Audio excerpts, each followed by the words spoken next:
Good evening, ladies and gentlemen. On a dreary night here, the Friday before Labor Day, Garnet Valley is the host to our Central League rival, the Ridley Green Raiders. Prior to the game, our Alec Eskin and Ben Hoyt sat down with Coach Ricky during the week and submitted this video for your entertainment prior to the game. Take it away, Ben. Hi, welcome to the Garnet Valley Football pregame show. I'm Ben Hoyt here with Alec Eskin, and today we are sitting here with Coach Ricky after a dominant 42-3 win over Unionville. Welcome, Coach. Thank you, Ben. So, what did the Jags do to make this massive victory happen? That's a great question. I can't tell you how proud I was of our guys and the way we were able to execute our offense. First of all, we took the opening kickoff. We had a 14-play, 80-yard drive, I think, for a touchdown. In order for that to happen, kids have to know their assignment. It means that we practiced well. So I was really thrilled with the preparation going into the game, and I think it really paid off once we got into the game.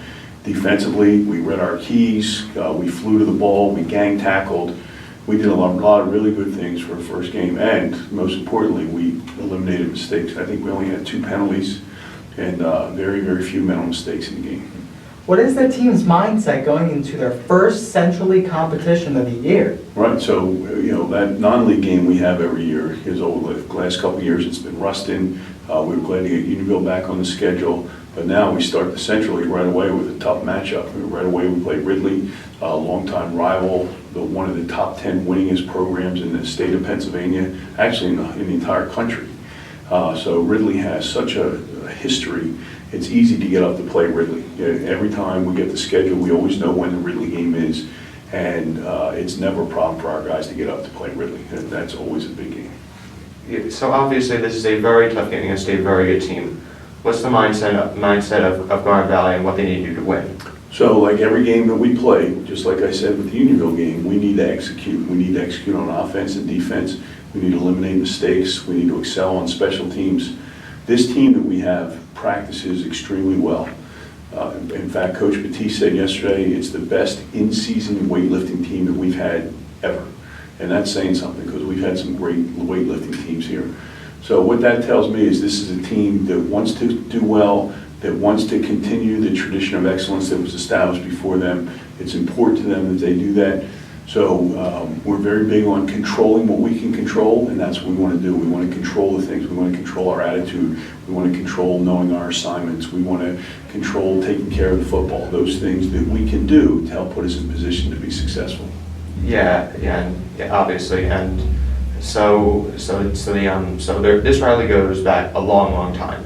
What are some of your favorite moments from this rivalry? So we first came into the Central League in 2008, and probably the most memorable game, and there's been a lot of them since that time, was the very first game. And the reason for that is in 2007 we played for a state championship in AAA, and during that same season Ridley was one of the Final Four in the state in Quad A. So the next year when we came into the Central League, before the season even started, everybody was talking about the Garnet Valley Ridley game. It was the first time we ever played against one another, and as the way the schedule went, we played the last game of the season on Halloween night. Both teams were 9-0. We played here at Garnet Valley. The place was packed, and we were down 14-0, and we came back to win 41-25. It was a great atmosphere. It was a great game. One of the pictures that we have hanging up down in the weight room is Tim Kaiser scoring that last touchdown with all our guys behind him. Thank you, Coach Ricky. It's always a pleasure having you here. Thank you, Ben. Enjoy being here. And that's all the time we have. From Alec Eskin and Coach Ricky, I'm Ben Hoyt saying so long, let's go Jags. Hi, welcome to the Garnet Valley Football pregame show. I'm Ben Hoyt here with Alec Eskin, and today we are sitting here with Coach Ricky after a dominant 42-3 win over Unionville. Welcome, Coach. Thank you, Ben. So, what did the Jags do to make Alex this massive victory happen? And Ben, that's a great question. I can't tell you how proud I was of our guys and the way we Players were able will to be on the execute field our shortly. offense, first of all. We Garnet took the Valley opening kickoff. has We had a played 14-play, Ridley the 80-yard drive, last I 10 think, for a years. This will be touchdown. the 11th year. In order for that Garnet to Valley happen, will be kids in have to know the their assignment. Central League. They have to. It means that In they the practice previous well. 10 years, So I was really Garnet Valley is 8-3. That adds up to 11 games. That's because in one of the seasons, 2007, we beat them in the regular season and in the postseason playoffs. Garnet Valley has not lost to Ridley at Ridley Oh, right. in yeah. those 10 years. Yeah. So that gives Ridley incentive, I think, that they have 3 wins here. But Garnet Valley came away from last week's game a 42-3 win. Pat, no punts, no fumbles, no interceptions. Nope. It was An almost perfect game. One penalty, I think, on a kickoff. That's rare, especially for game one of any team at any level to come out and show that kind of discipline. They're going to need it again tonight. I mean, Ridley dropped one to Father Judge, good Catholic League team in there. You don't hear much about him in the conversation with LaSalle, St. Joe's, and Archbishop Wood, but a pretty good program up there. This team's always tough. Ridley's always tough. Ridley Garnet Valley is going to be a tough game. They've always got a good Italian linebacker or an Irish kid that's covered a lot of ground on the field there. So I look forward to a well-fought game. They got a little bit of size on the line, not as big overall as they have been in past years, but it'd be a good test for the Jags. They had trouble rushing the ball last week against Father Judge. They had trouble passing it against Father Judge. On the other hand, Father Judge ran okay, but passed for 235 yards, and that was their Achilles heel last week. We'll see what happens this evening. Here come the Jags. They come 110 strong, storming the sidelines, and pick up some of that action as they come on the field. Ridley's taking the long walk up from the visiting locker room. Channel 6 is here tonight to do this game. You can catch it with Jeff Kaversky on Action News at 11 o'clock. Catch the highlights during the 6 ABC's High School Huddle. The High School Huddle, that's must-see TV at 11:30 tonight, where hopefully we'll still be awake watching that. I don't think I will, Pat. Jags last week, again, an almost mistake-free performance. Colin Robinson really showed up and did what you thought he could do. Played sparingly last year, but filled in very effectively and in a lot of key positions last year. Last week, he had his coming out party and scored 3 touchdowns. Others that performed well, obviously the entire offensive line, and including our cameraman's son down there, Markison. Jack Markison had a good game. Good game, and everyone along that line deserves a lot of credit when you pile up 325 yards on 62 rushing attempts. We said that Garnet Valley was not forced to punt. Listen to some of these statistics from last week's rushing attack. Colin Robinson carried it 22 times with a 5.6 yards per carry average. Sam Morin carried it 4 times for 59 yards, or a 14.8 average. Dominic Labricio, 11 carries, 3.9 average. Cole Powis, 5.9 average. Rory Glacken on the counter ran for 5.6 average. So if you're getting that kind of yardage, you're going to get regular first downs, time after time after time. As Coach Ricky said to Ben in the pregame show, the first drive, which gives me goosebumps, as you know, there's 14 plays and 6 minutes in that first drive. You just there's nothing. You don't even have to play defense if your offense can be on the field that long, and Not that the defense played anything but stellar last week. They were held a pretty talented team to 3 points, kept them out of the end zone, no touchdowns. So look for a little more of that tonight. Cade Brennan off to a good start. Garnet Valley representing Garnet Valley tonight at midfield for the coin toss. Cade Brennan, Cole Pallas, Dominic Labricio, and tonight's game captain is Michael Shea. Garnet Valley has won the toss and elected to defer till the second half. So they will be kicking off left to right, giving Ridley the first possession here this evening.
Valley Marching Band with your national anthem.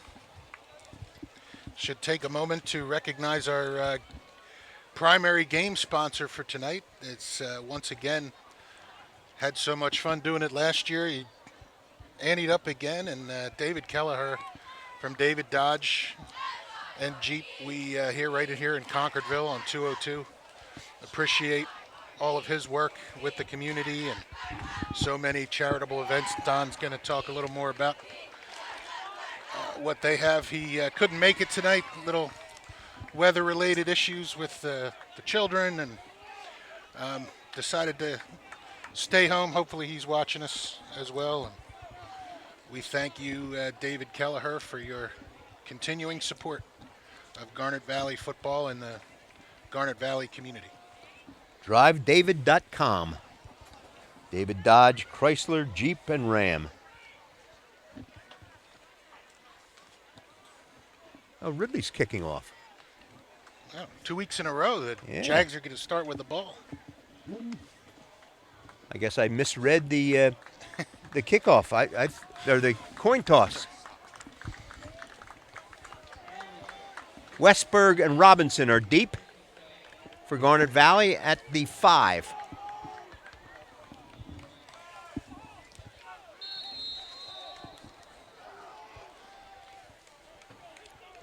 Number 93 kicks off. Patience by Westberg. Finds a seam, gets out over the 35. Westberg waited. Oh, and there's flags. Real nice return by Westberg with, as you said, patience, waiting for that wedge to develop and see what these refs have to say.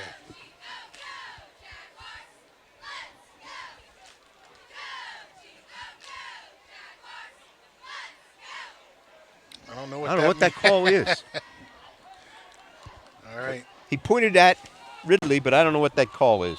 It was one of these. Swim. You need a Buck Betcher text on that one.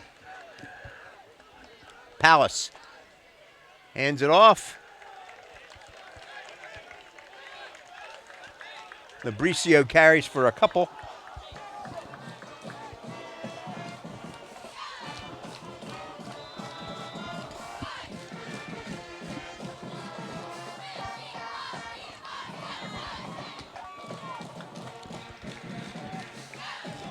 Two wide receivers to this side.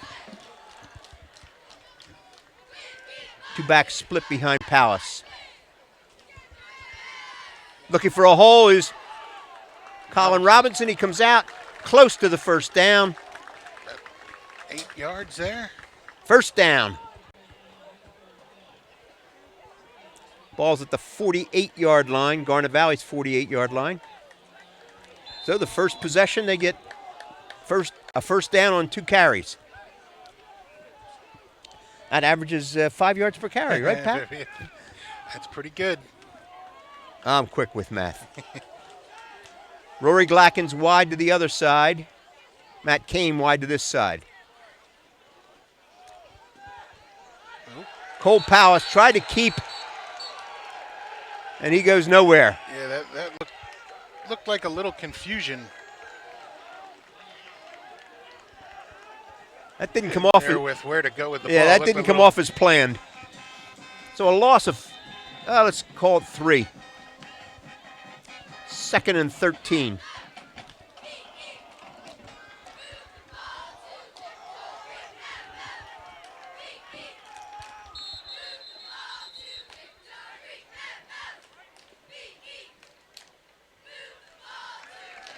Calling offsides against Garnet Valley. Yeah, somebody lined up in the neutral zone, I guess. Across the line. Up front there on the right side, you have the tackle, McCullough. Right guard is George Weisendanger. Jake Kaleli is number 67 at center.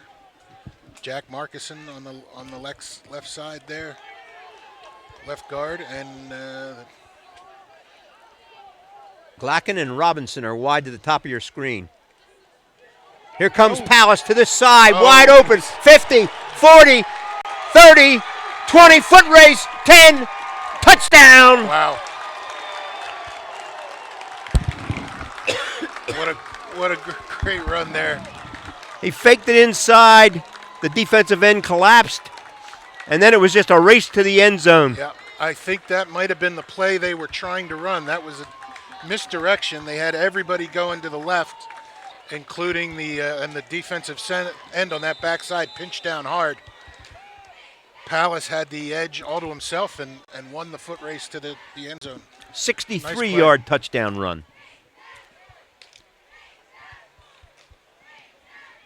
And the kick is good by Bryce Stansfield. He's 7 for 7 for the season.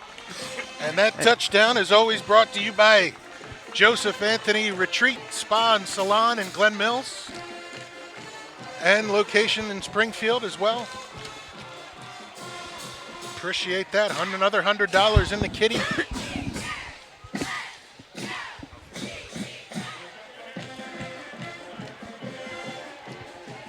So that was not a 14-play, 6-minute drive. That was a 4-play. 4-play, 2-minute drive. That gets the Jags on the board early here in this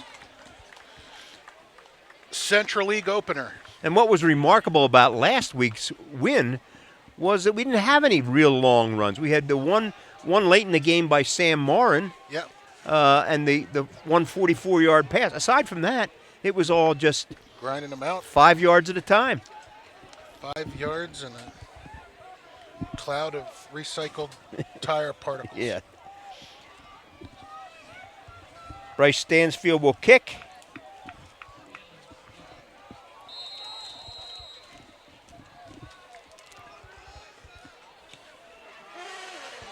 Ball's taken at the 15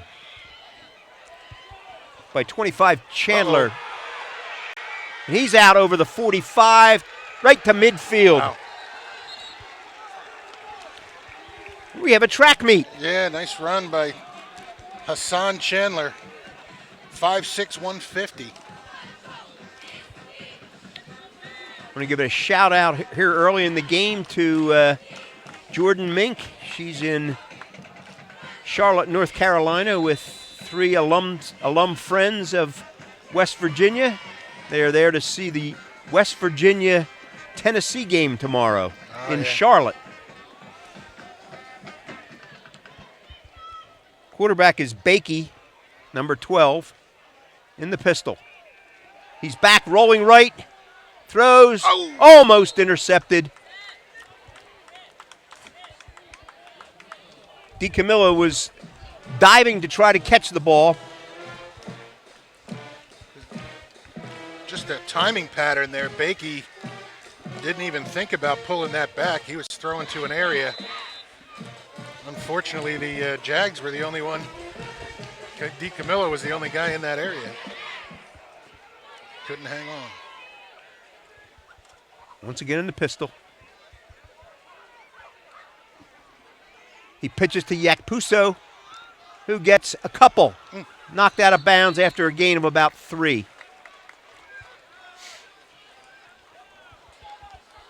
Elijah Yakpuso.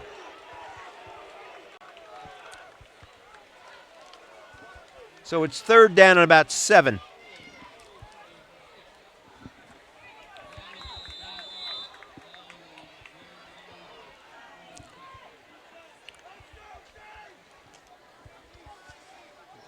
Nick Gabos and DiCamillo are deep in the Garnet Valley defense.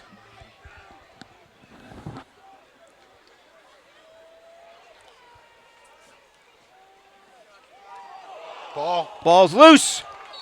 Garnet Valley appears to have recovered, and they have. Adam Aldradi comes up with the ball.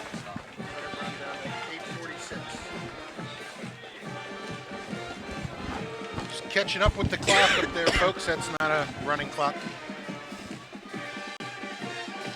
So that was a bad exchange between the quarterback and running back, and Garnet Valley swarming defense. Aldradi there to pick up the ball. He'll come in, check in at tight end as well. Ridley started at their own 49, gave the ball over on that fumble to Garnet Valley at its 47.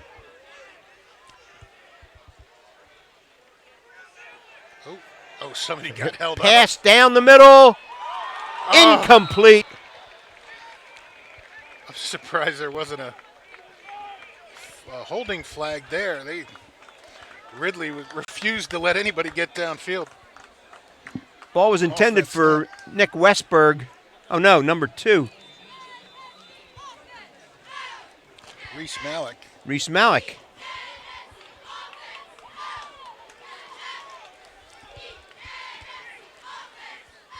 Second and 10 for Garnet Valley at its own 47. Straight ahead and outside. Down the sideline. 20, 10. Touchdown. Garnet Valley. 53-yard run. So Garnet Valley has 2 touchdowns of more than half the field. 53-yard run and a 63-yard run.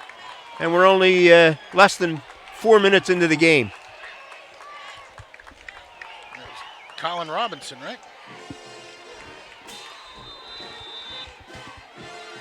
Colin Robinson, indeed.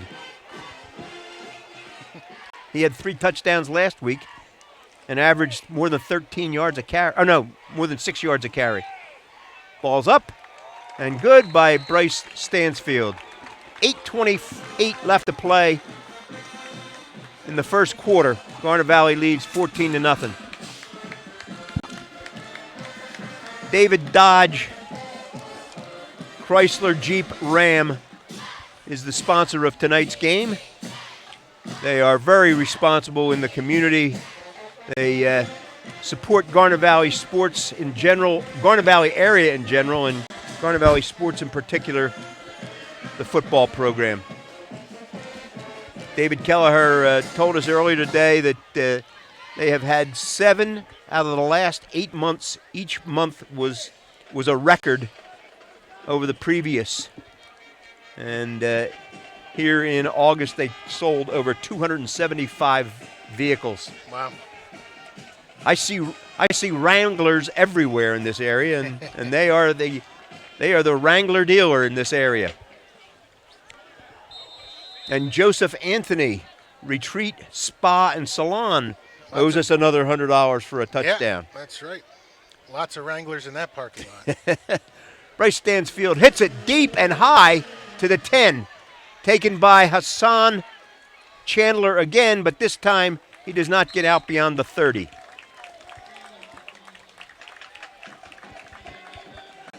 Ridley's offense will come back out on the field. Bakey's at quarterback.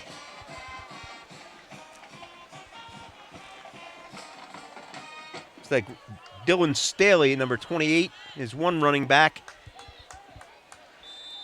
Yak Puso is in the backfield, along with Hassan Chandler. Their biggest lineman is their right guard. He's a sick, that guy. Number 77, don't adjust your screens. He's 6'5", 300 pounds. Back to the line of scrimmage, and that's all for Chandler. Number 70, Vaughn Curtis in there is 5'11", 229. Tamir Wilmore, 6', 208. Gabe Desmond, 5'10", 190. But very active. Pistol formation. Rolling is Bakey. He gets knocked out of bounds. They're going to call They're gonna a horse collar, but I don't think that's what It wasn't a horse collar. Just up around the head. He wrapped his arms around his head, and now there's another flag.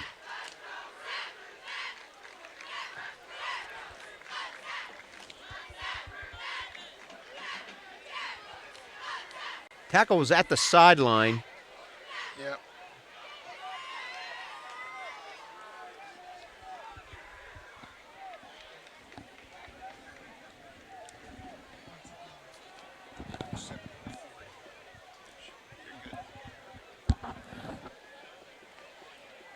We got one on each one.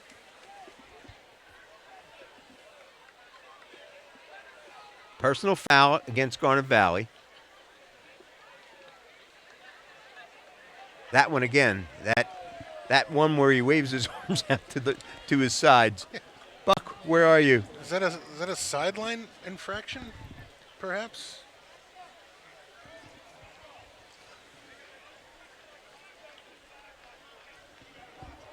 I think that might be what it is. A penalty on the sideline.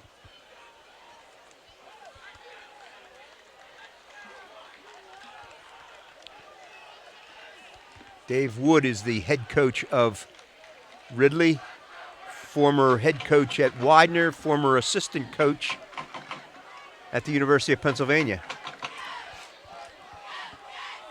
Son played here last year.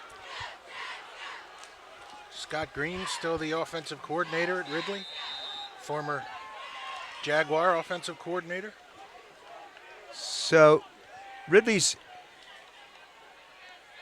got the ball at pitch to the outside. Awesome. Oh, that great play by the team defense there, but Evan Rivnak to clean it up. Rivnak really made a nice play. But the speed that Garnet Valley got to the outside never let that play develop. The running back had no choice but to cut back, and there was number 68, Rivnak. 6', 190 there to meet him. Miles Turner is the punter. And we have a penalty. Movement by Ridley. We'll put him back 5 more yards. Murphy's going to call that on the center. The center did a real kind of violent hitch before he snapped that ball. Robinson and DiCamillo are deep for Garnet Valley. Look for the Jags to set up a wall to their home team sideline over here. Something Ridley does at home all the time. Turner hits it away. Oh, it's bobbled, but Garnet Valley falls on it at their own 45-yard line. Nice heads-up play by, is that Hunter Bear? Robinson bounced off his chest, but yes, number 20. Oh, 21? That's Shane O'Donohue, I 21 's believe. Shane O'Donohue. Yeah. He was an outstanding special Kickoff teams coverage guy. player last year on both sides. Yeah, he's on all the special teams this year, and backup safety and a little bit of tight end. Cole Palace under center. And straight off. And away we go down the middle of the field. Garnet Valley inside the 20. Goes Greg Reynolds, number 31. That was looked like it was getting bottled up in there, but Greg Reynolds just didn't go down. Ridley couldn't finish the play, and he takes off for another big gain for Garnet Valley and another first down. And here they come again, and we're not even halfway through this first quarter. Matt King goes wide. Colin Robinson picks up about 3 to the 15.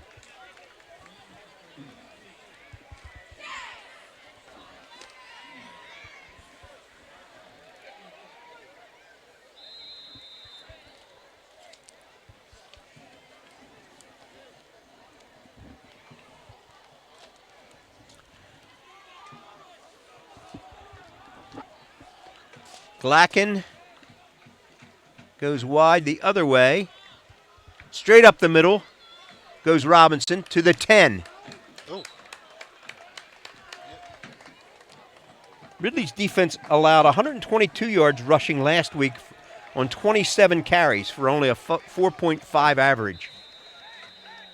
Tonight I think it's about 30 yards per carry.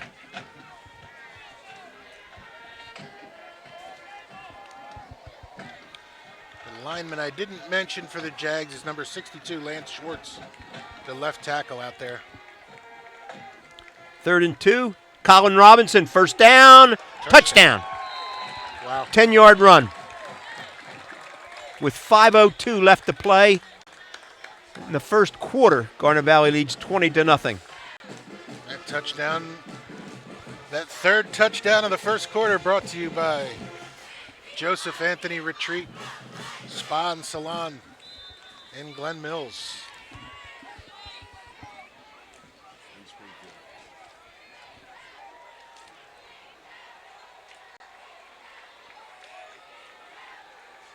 Kick is down.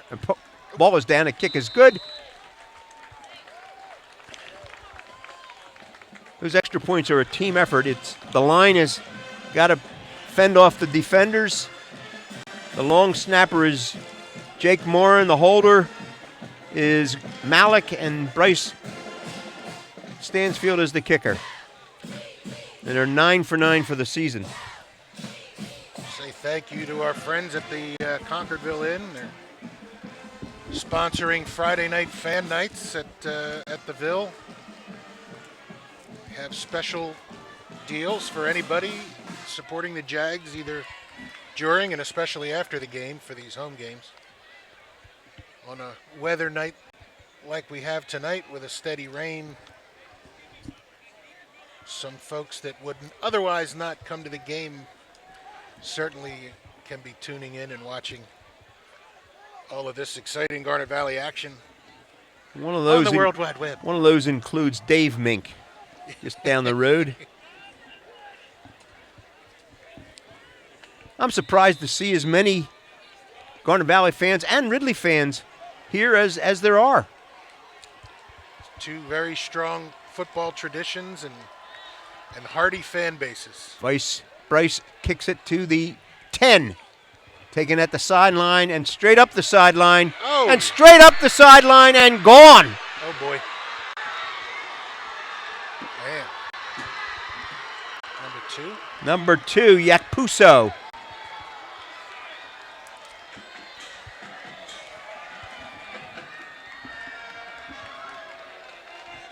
Straight up the sideline. And he put the afterburners on. Yeah, that kick pinned him down to the 10-yard line where he had to watch his footing to not step out of bounds.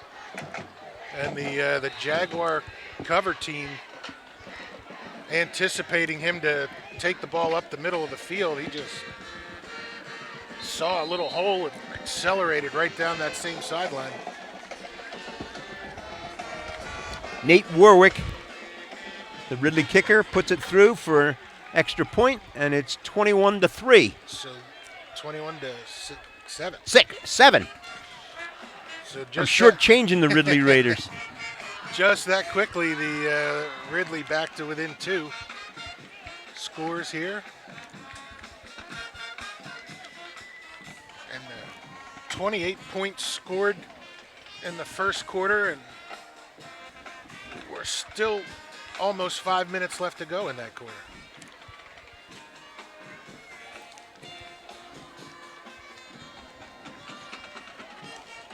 David Dodge, Chrysler Jeep Ram, sponsors of tonight's show. There are plans underway to expand their service facilities to accommodate their customer base. At 275 cars per month, Yeah, that's a lot. It's a lot of cars to add to your customer base. Nick Westberg and Colin Robinson are deep at the Garnet Valley 5. And Nate Warwick will kick. It's short, bounds at the 20. Looking for space, and getting out to the 25. There's a flag on the play. Westberg brings it out to the 25. That's There's a usually flag. against the return team. There's a flag at the 20.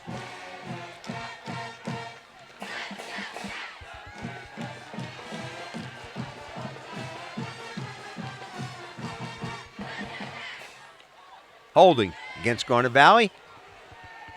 Declined. 2 penalties. Oh, 2 holding penalties. 2 holding penalties. They declined one of them, but they saw fit to enforce the other one. So Garnet Valley will start deep in their own territory at their 10.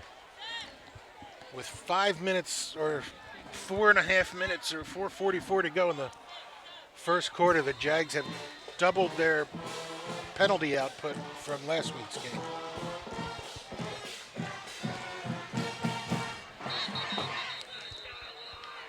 Two wide receivers to this side. Garnet Valley lines up off sides again. How do you do that on offense? It could be your lineman or one of the receivers. The receivers shouldn't be, because they check with those line judges out there. And So it'll be 1st and 15 from their own 5 for Garnet Valley. could be one of the linemen just too far forward. Straight up the middle. Helmet comes off, number 71. He'll have to retreat from the game.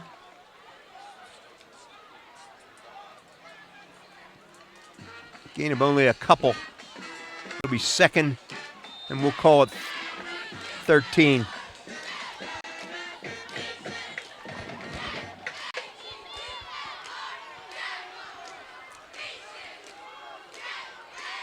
Matt Kane to this side. Pitch to the outside. Cut up field. Out to the 15.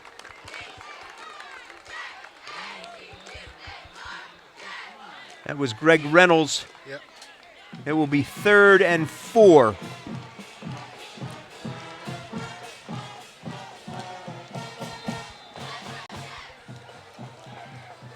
Greg Reynolds is a 5'8", 165 junior.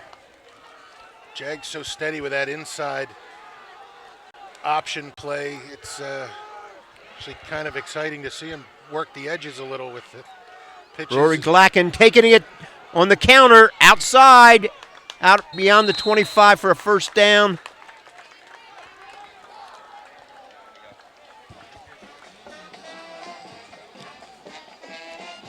Glacken ran that play 5 times last week for 38 yards, 7.6 yards per carry, and that's about what he did here on this play.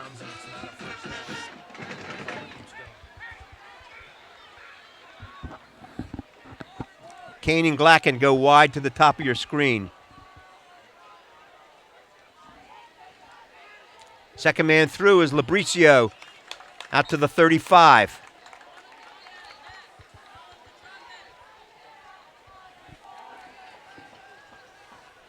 Second and 5. 3 minutes left to play in the first quarter. Garnet Valley leads 21-7.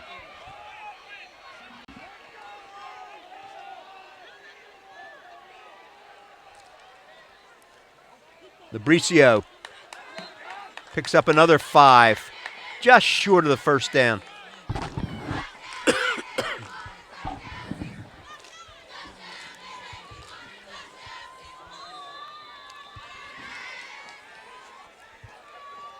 It will be third and less than a yard. Very tight formation.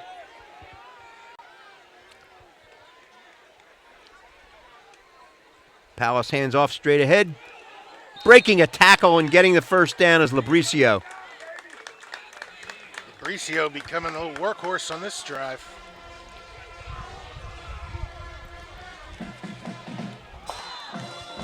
Number 40, Bryce Regan made the tackle.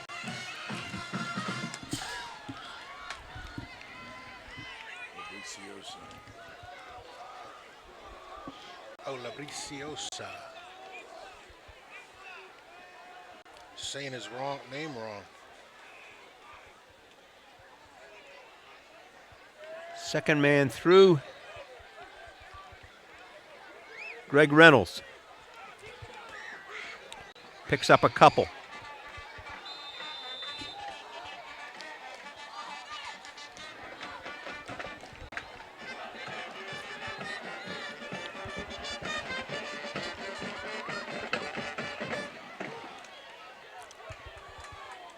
Reynolds and Labriciosa go wide.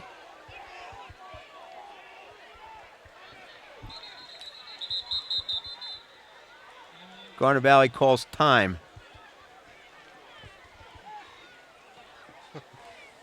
Once again, just alerting everyone that Channel 6 tonight, Channel 6 ABC High School Huddles Game of the Week. Garnet Valley will be on. The host, Jeff Kaversky. Kaversky.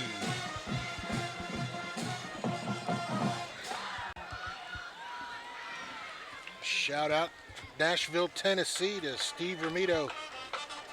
Sitting home watching the game. Instead of his normal activity of heading out to some honky-tonk.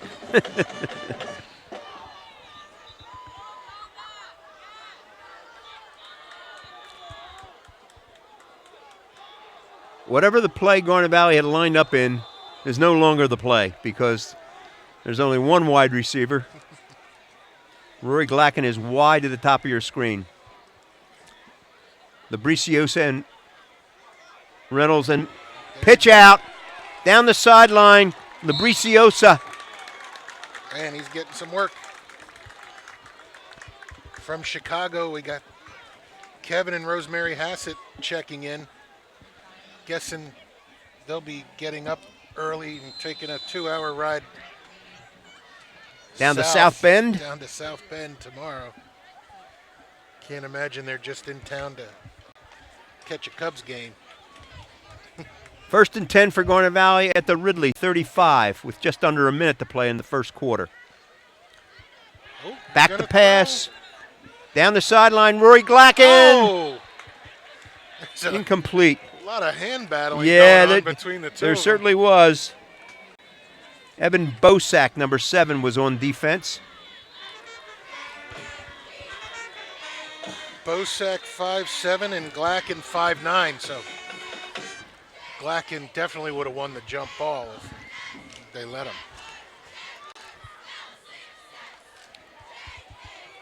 Two tight end formation.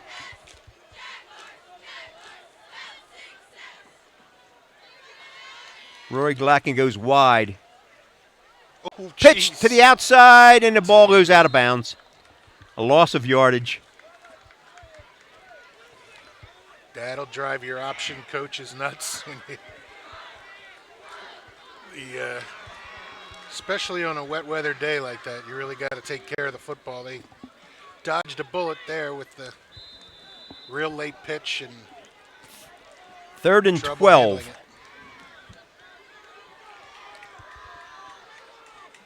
3 receivers to the top of your screen, 1 to the lower part of your screen. Labriciosa in the backfield. Here comes the rush. Ball's caught over the middle. First down. Oh, and a penalty from the defensive backfield. Greg Reynolds makes the catch. Real deep. This should be on Ridley, I would think. That was a nice catch, nice throw and catch. Yeah. And Palace just got the ball off. The rush was coming. He stood in there nice. It never felt the pressure or didn't react to the pressure. Oh. Pass interference against Garnet Valley. The offense.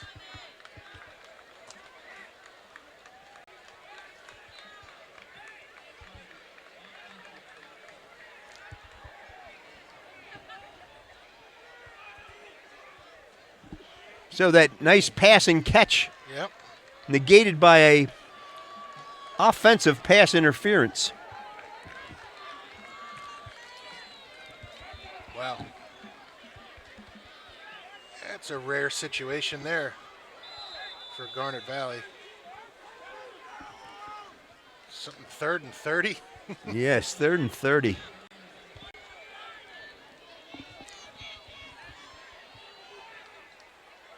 Oh, your 3rd and 30 play. There it is. Inside screen. Oh. Rory Glacken got some blocking, and he gets back to the just about the original line of scrimmage. It will be 4th and 11 At the Ridley 35. as time runs out on the first quarter. Garnet Valley leads 21-7. Jags get a little breather here, and we'll take one as well. We'll be right back to you with the second quarter kickoff.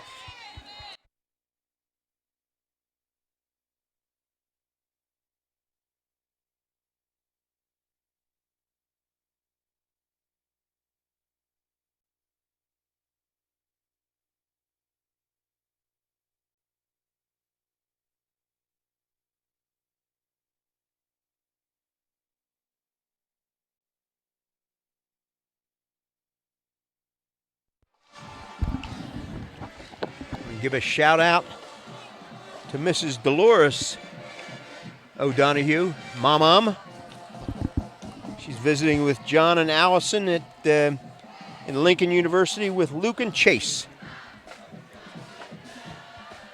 A couple of BYC's finest on their way up. Welcome to all.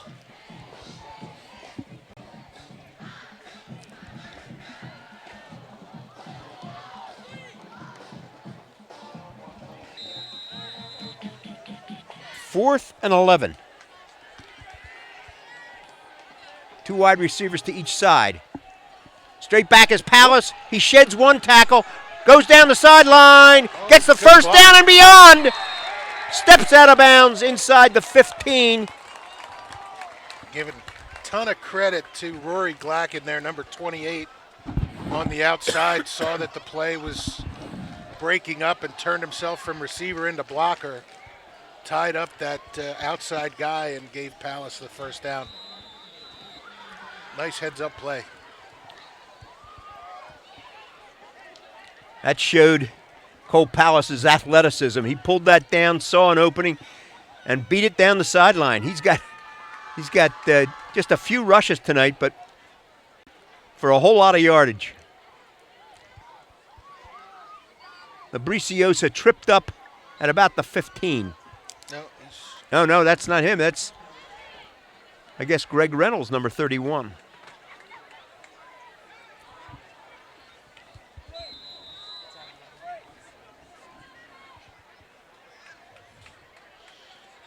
All week it's been 90-plus muggy degrees humidity in the 90s, and tonight it's chilly. It's been raining all day here in Garnet Valley.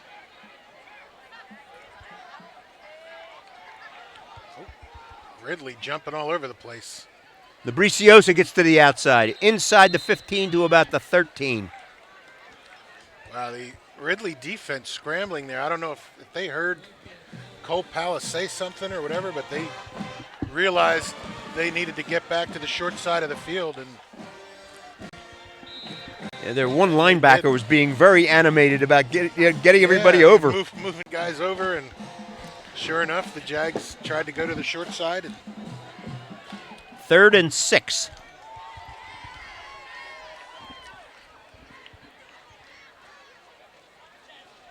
Palace keeps it inside the 5. First down. Wrestled down by Nate Desmond.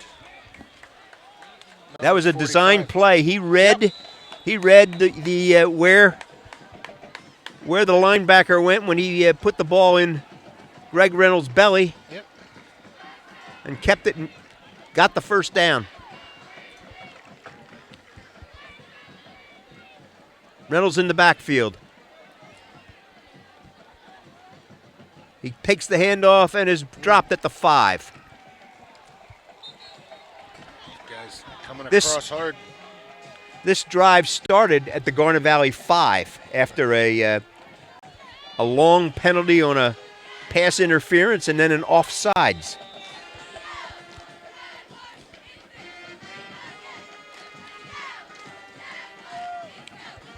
Matt Cain goes wide. Rory Glacken in the slot. Labriciosa and Reynolds in the backfield. Pitch to Reynolds. He cuts upfield and is dropped at about the 3. Good pursuit by the Ridley defense that time. We haven't seen Colin Robinson for a while. I don't know if he's being attended to or not. Aldrade comes in, Matt Cain comes out. He's not sitting down anywhere, so that's a good sign. Maybe just giving him a little rest. 2 slot backs, 1 running back. Back to pass. Palace throws a touchdown pass Rory Glacken. to Rory Glacken. Where's Jerry Montello when there's a touchdown pass thrown? Yeah, that was a very, very good call by the offensive coordinator, Rich Boyd, from up top. The Ridley defense all jammed in the box, biting down on the goal line, and Rory Glacken able to just slide out into the flat and catch a softball over there. Jake Marr in the snap. Reese Malik gets it down, and Bryce Stansfield puts it through, and Garnet Valley leads 28-7 with 9:29 left to play in the second quarter. And that touchdown brought to you by Joseph Anthony, Retreat Salon and Spa. We'll let the Springfield location cover that this time. So, locations in Springfield and Concordville. Running up an early tab for him this year. Yes, indeed. Well, Coach Ricky We might have to told- renegotiate his maximum Yeah. contribution. Coach Ricky told Ben Hoyt in the pregame show that this is the best prepared team. This team just wants to be prepared. Works hard all over the field. Is that correct, Ben? You said that? Yep. Yeah, And it's showing here in the early going, these first 2 games. when you get coaches that talk about how teams practice, and one thing that he said of note was that he thinks this is the best in-season lifting team that they've had. It's that goes a long way. That goes a long way towards stamina. It takes a lot of discipline, and means you got a pretty high character squad out there.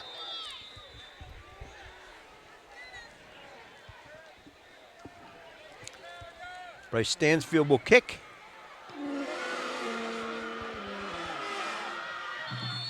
And it goes out of bounds. Will come out to the 35-yard line. That is a determined kick. Supposed to go high to that sideline and make that short man field it. That was just too close to the sideline.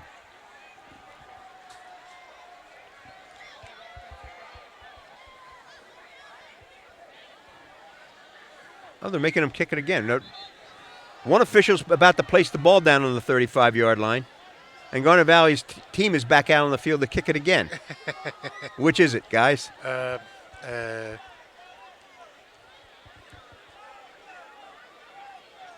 Coach Wood says we'll take the ball. Remember, Coach Ricky employed that move last year with Was it like 3 in a row, wasn't it? 3 in a row was making one of the playoff games. in a playoff game, making the guy couldn't keep it in bounds.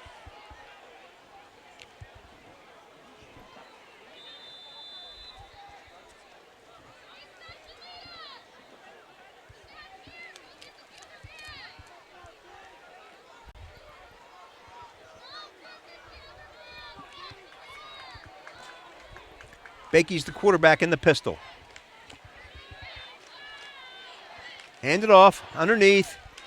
Oh, gain of about 3. There was a mass there of people, but Nick Gabos came from his safety position at about 90 miles an hour and just pushed that whole pile back. 2nd and 8. Shout out to Tim Pulte watching at home while his son is the assistant coaching on the sideline. Down there, Jack. Hand off underneath to Yak Puso. Kudos to one of my classmates for tuning in, Trish Young. Even more kudos for calling me out on my Chicago Cubs joke and realizing that they're actually in Philadelphia playing the Phillies this weekend. And She called you out indeed. So Hassett can't even be going to a Cubs game. Oops, sorry. Evan Rivnak made that tackle. It's now 3rd and 5.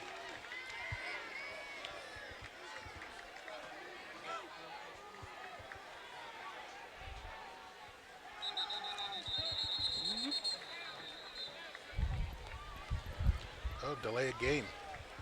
Delay of game. Yep. Ridley tried the old Garnet Valley hard count, almost worked for the 3rd and 5, but then couldn't get the ball snapped in time and cost themselves 5 yards. So it's 3rd and 10. Ridley at their own 35-yard line. Their one score was on an 85-yard kickoff return. Their offense has sputtered thus far. 3rd and 10. Bakey. Looks like he's going to throw. He lofts it up high. Ooh. Incomplete down the sideline. Nick Westberg in coverage. So on 4th and 10, Ridley will punt.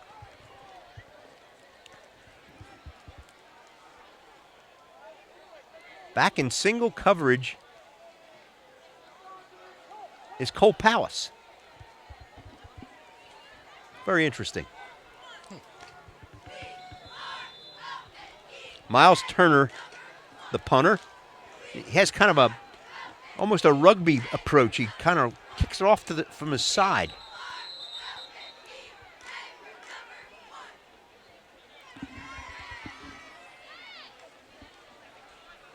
Ridley called time. Timeout. I think that's their 2nd timeout.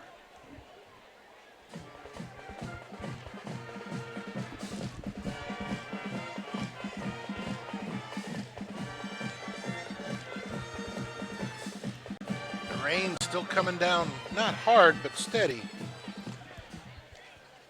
We talked about Cole Palace's athleticism.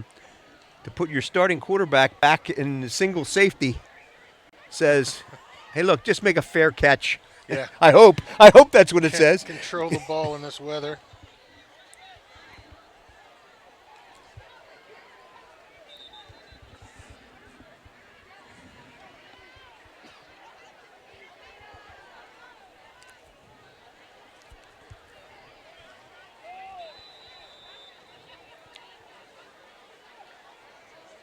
Also might be that they're going to try to block it. They have an extra man up front. Oh, And here it comes. Yeah, that's exactly what they did. How about that? He never did get the punt off. No, he got it, stepped up. There were two guys crashing off the right side. He had to bring it right up the middle, and the rest of the Jaguar defense was there. So that nice dialed up special teams play there.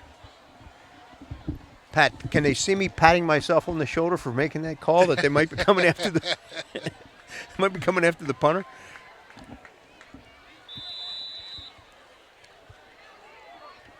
Colin Robinson is in the backfield. Palace under center.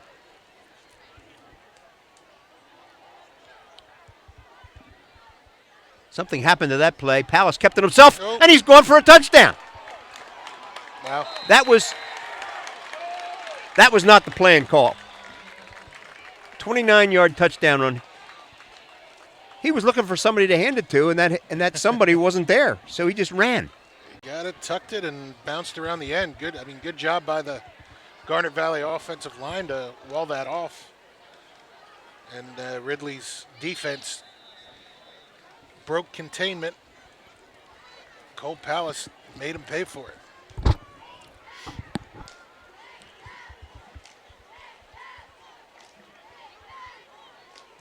And Bryce Stansfield makes it 35-7.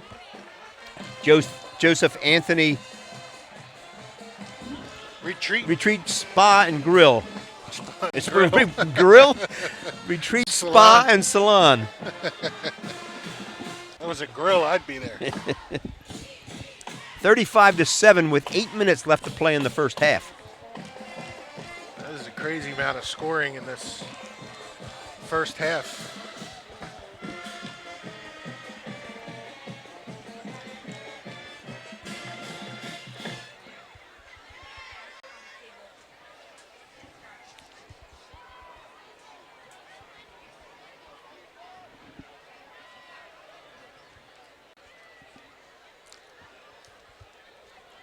Jaguars firing on all cylinders. Again, a couple more penalties and real different complexion from last week's game. A lot of big plays. Yes, indeed.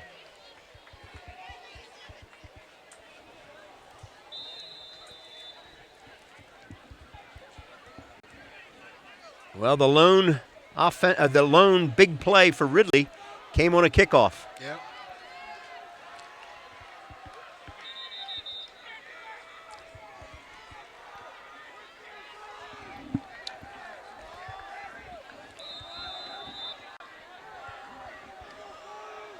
Congratulations to the steadfast fans who have arrived here tonight. Long kickoff into the end zone, a touchback. Way to go, Bryce Stansfield. Yeah, nice kick. The return guy had number 25 there, Hassan Chandler. Had room to make the play, but thought better of it.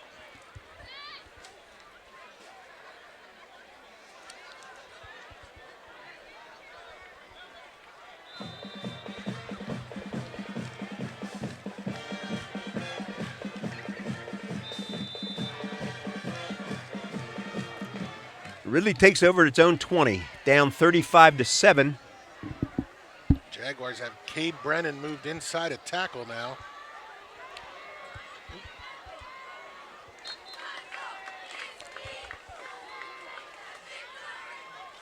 Evan Rivnak and Jake Morin on the tackle. Pickup of 3. Bakey was their top rusher last week.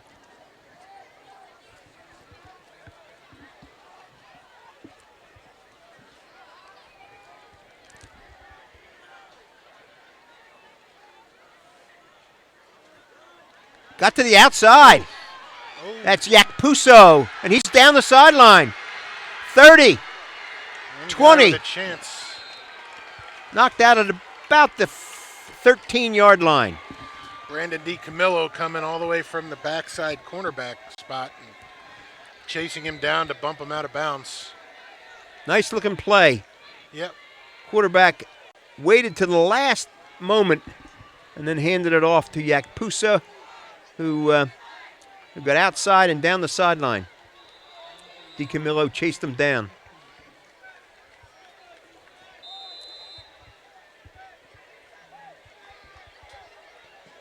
First and 10 at the 13.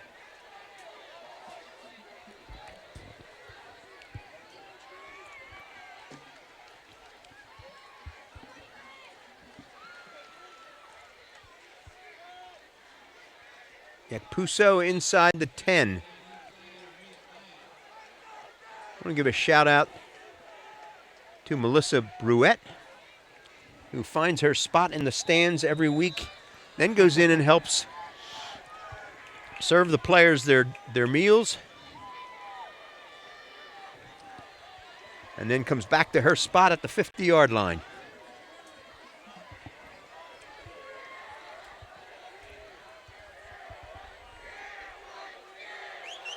Second down. Yakpuso, no, Bakey keeps it. Does not get to the 5.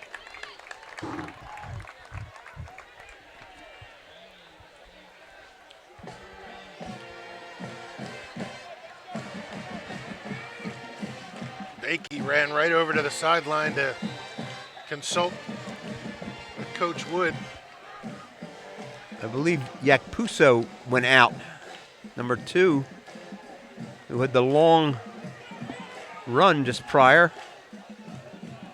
So it's third and about 1.5 for a first.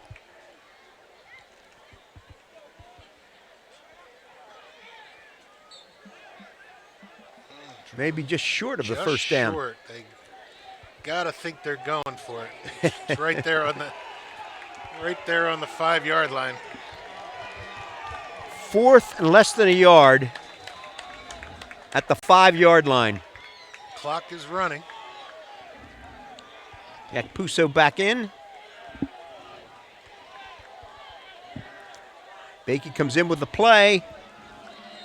I was going to say 13 seconds, 13 clock running. seconds to get the snap I off. think that's their last time out of the half. Yeah, and 4th and 1, what better time to use it? You're down by 4 scores. You can't afford to come away from this situation with nothing at this point. So you call that timeout and you make sure you got the play in there. Also gives Garnet Valley a chance to dial up the defense.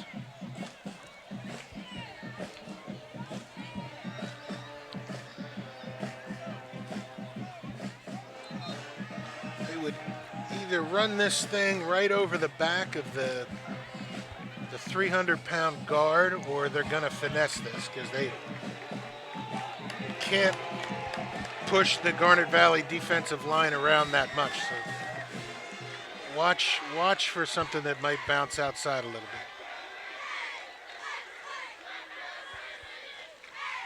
bit. Bakey back to throw. Here comes the rush. Jake Morin in pursuit. Hits him at the 10, and he's down at the 5. A loss. Wow. Garnet Valley takes over.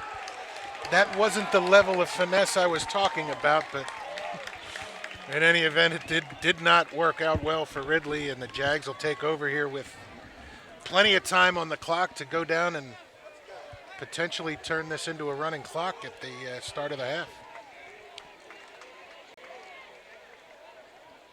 Bakey was retreating all the way to the 20 looking for somebody, and Jake Morin was right in his face. Huge gut check for the Garnet Valley defense, who now through 5.5 quarters of football have not let up a Here comes the touchdown. counter.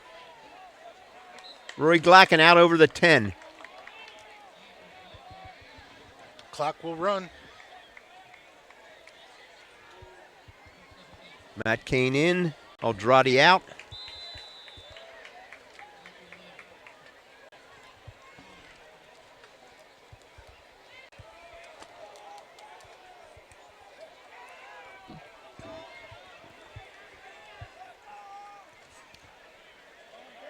First down. Labriciosa Ciosa. up front. Nick Van Horn, Jack Markison, Lance Schwartz, Jake Kaleli, and George Weisendanger. And they're rotating Kyle McCullough in there as well. Very tight formation. Blacken in the slot. Labriciosa straight ahead for 3 or 4. Just under 4 minutes. And the clock runs. And pick up a 5. 2nd and 5.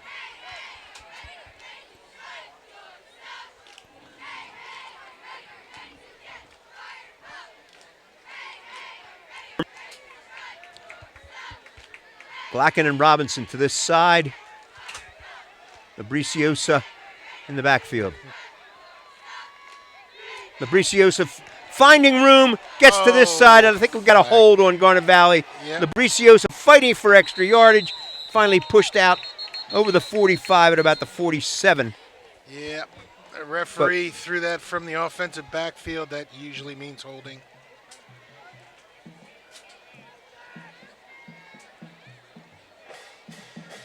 They're bringing it back.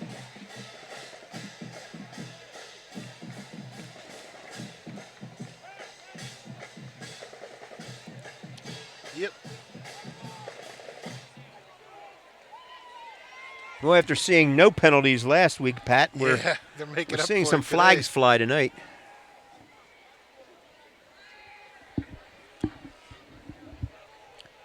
.3:11 left to go in the first half. Garnet Valley leads 35-7. I want to give a shout out.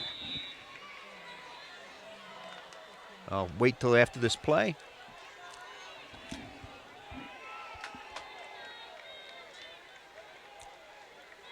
Second down. Okay. Palace keeps it himself. He gets up the sideline. First down. Out of bounds. Clock will stop. Knocked out of bounds by number 1, John Gale.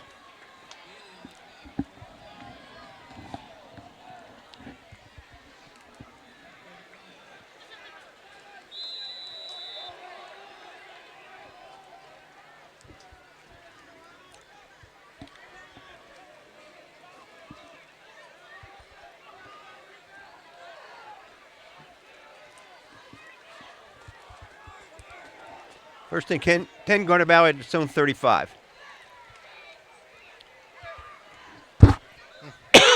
Pickup of 1. That's Reynolds. He comes out. Labriciosa's in. Labriciosa just got a breather after that long run.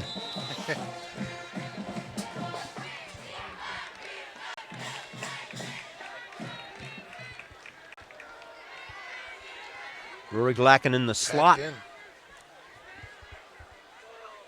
And here he is. Slot back, counter, and he's brought down in the backfield. Yeah, that time Nate Desmond not fooled at all. Stayed home. Made a good play on that counter. 3rd and 11 with about 2 minutes left to play in the first half.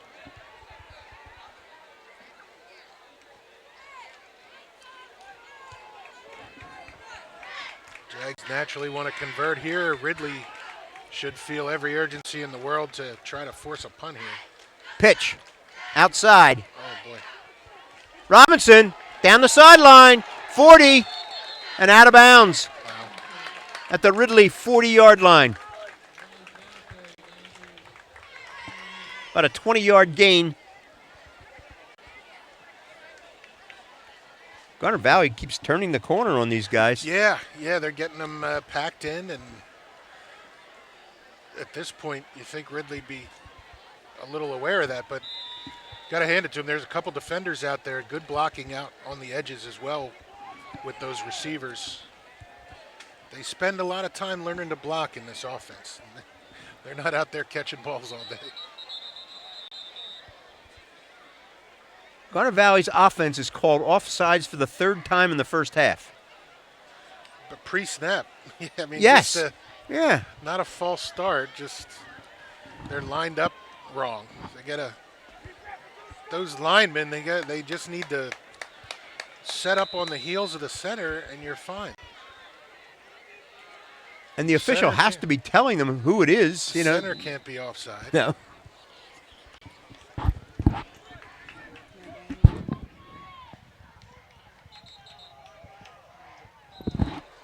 Did it again?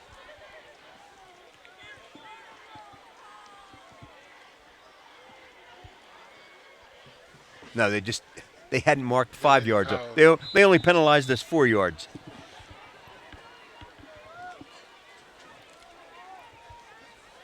First and 15.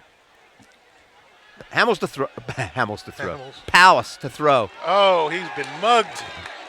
That'll be a first down. Interference. Yeah, Aldradi.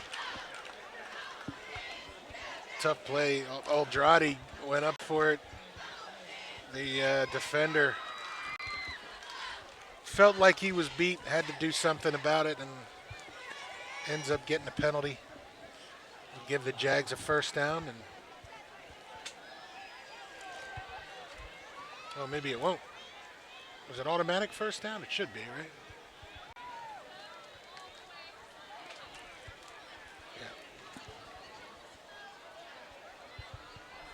Devin Bow was the defender, number 24. The offender. The offender defender.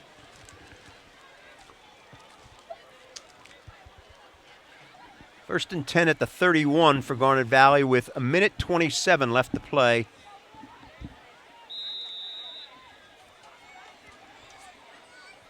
In the first half.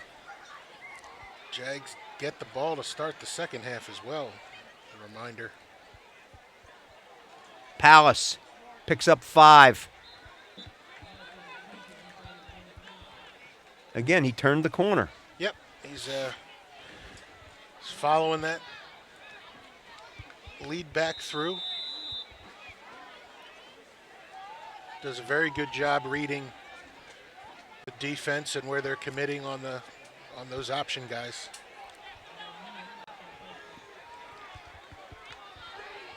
.55 seconds, first half. Fake pitch. Palace takes it upfield, picks up about 3. The clock will run. Garnet Valley calls time. That may be their last timeout. I think it's just their Second? Yeah. Well, according to the in-house public address announcer, that was there. Okay. Should know better than to trust that guy, though.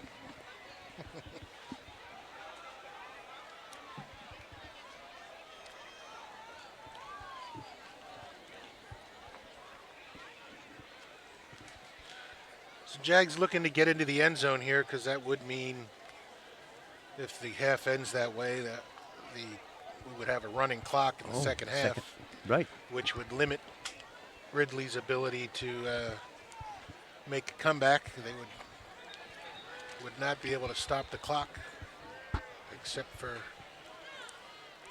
rare circumstances. 3rd and 1. More importantly, 45 seconds left to play.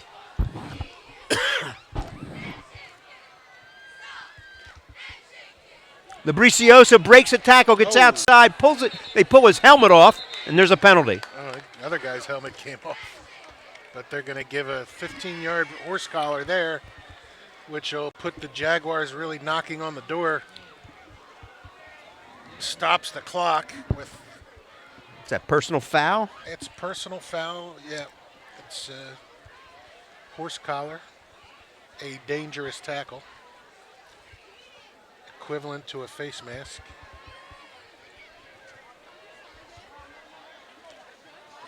Puts the Jags inside the 10.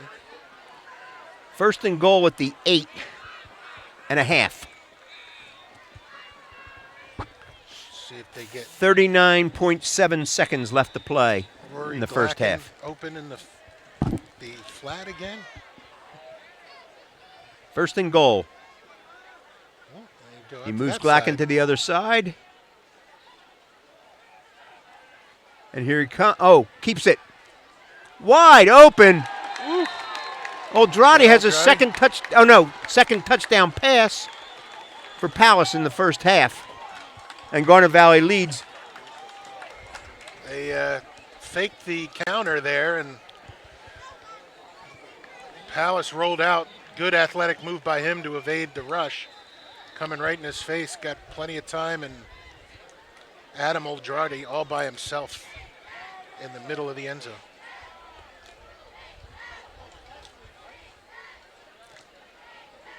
And the kick is good, and Garnet Valley does lead by 35. The score is 42-7.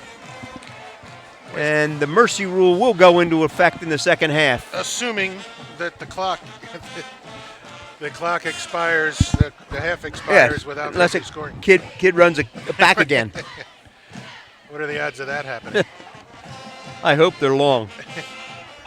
This has been a very long first half by all accounts.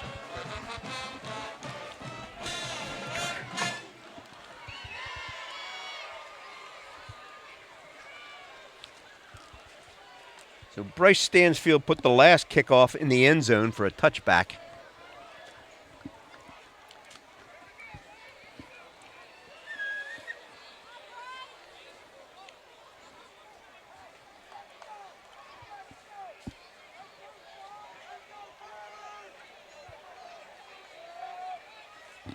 I'm going to give a shout out to Grampy Morin up in Maine, watching his two grandsons tonight. And their Garnet Valley teammates. Bryce Stansfield hits this one. Short. Bouncing at the 20. Goes out of bounds. No time goes off the clock. That was dangerous. That Ridley let it bounce and hoped that it went out of bounds, and Garnet Valley players were coming down on it. They could have recovered. And they opt to take it they're, at the 35. they're taking the ball.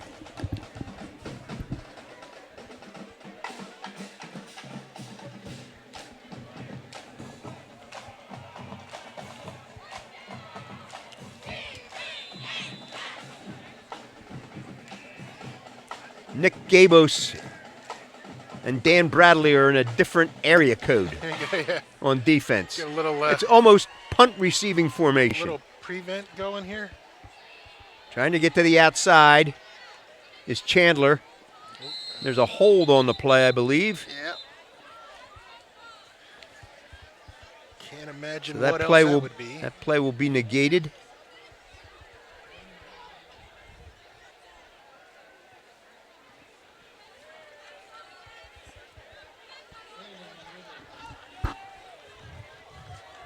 Garnet Valley accepts the penalty. Moving back. Still first down.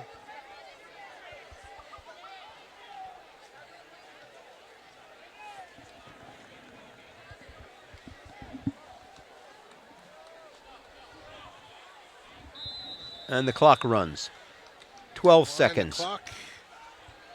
Ridley going to try to get one off here.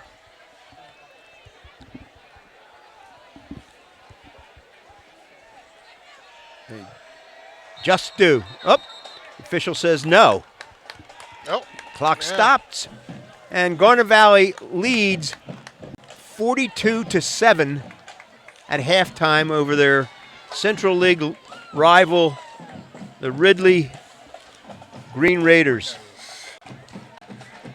Yeah, what can you say, man? The Jaguars feasting off of the big play tonight, working the, not necessarily pounding it up the middle, but working the corners, getting to the outside of this Ridley defense, and doing a lot of damage early, getting turnovers, and the defense playing stellar, has gone through 6 quarters of football and 2018 and given up one.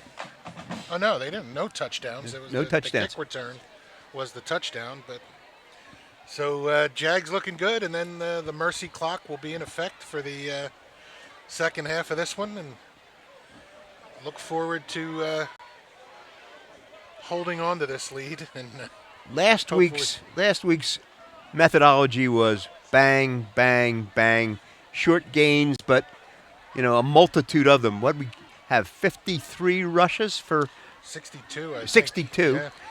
Tonight it's long runs. Cole Palace breaking outside. Cole and Robinson running, long runs.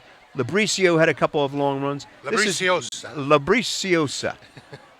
This has been a complete reversal of the methodology from last week, but the results are the same. They're still putting points on the board. Yeah, a lot of points. Well, they've matched last week's total before the half, so pretty impressive display of offense and defense. Again, defense just hamstringing Ridley at every turn, and a little bend but don't break action there, and a great stand down there in the middle of the second quarter where they turned them away and really shook their hopes of getting on the scoreboard. So what you folks at home are looking at is our cast of fellows who put this program out for you every week.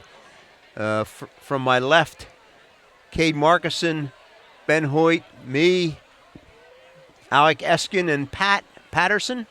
Behind the camera, and not wanting to have his face shown on stream, is Goody Markison, also known as Tour as his adult name is. We know him from his teenage name. The Garnet Valley Band is not going to march, but Goody's going to focus in on them and do the show the band. Alec, you and Ben can talk about the game as you perceive it, if you'd like.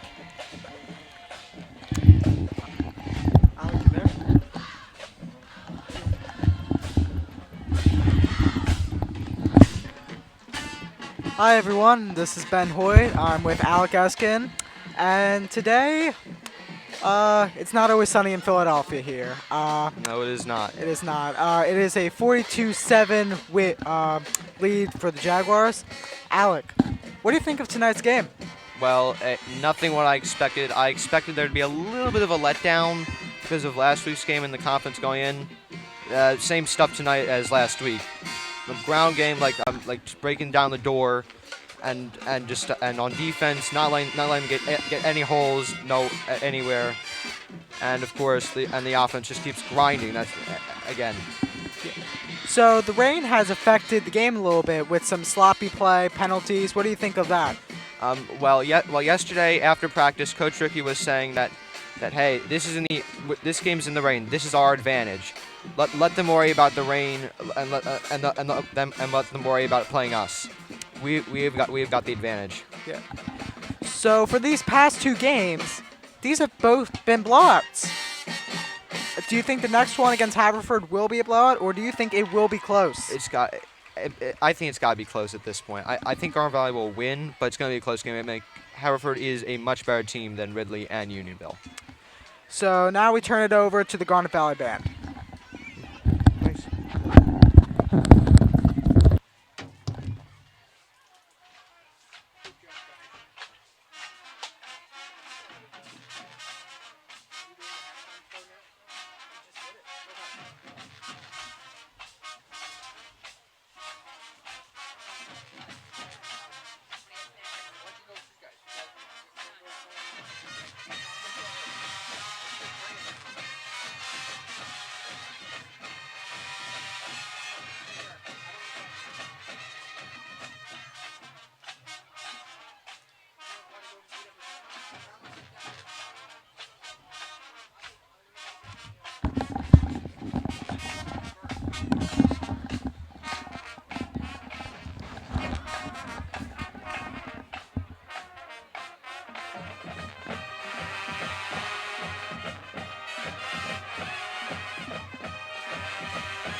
Good evening once again, ladies and gentlemen.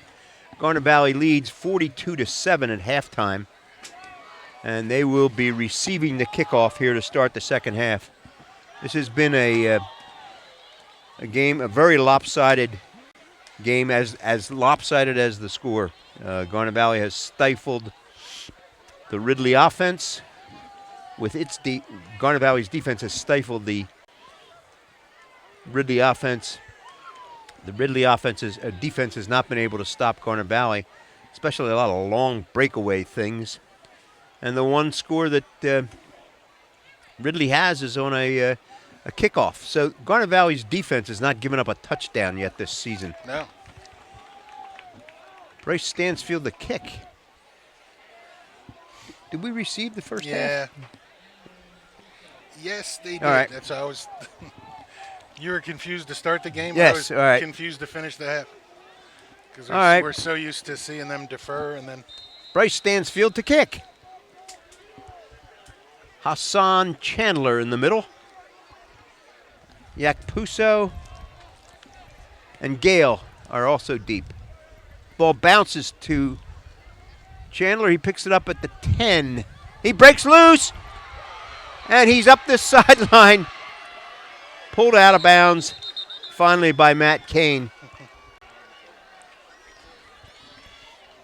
So there'll be work to do next week on Garnet Valley's defense of the kickoff.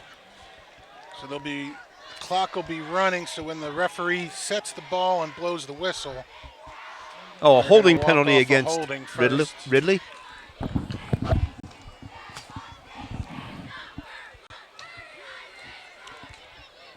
That's 15 yards from the spot of the foul.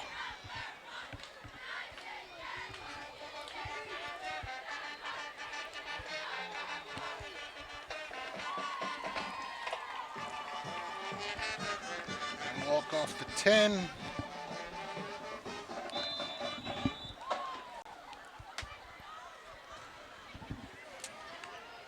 And we go. Ruth Ann Winter is watching this evening and relaying messages down to their daughter in Bethany, West Virginia, did I hear? Something like that.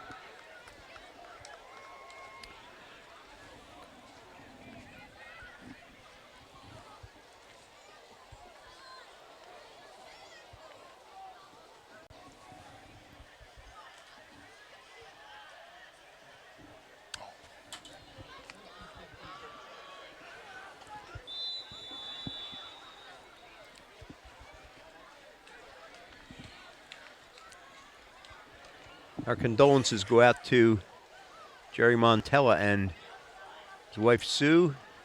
Sue's mother passed away yesterday. Ball's handed off underneath. Jake Morin on the tackle for a loss.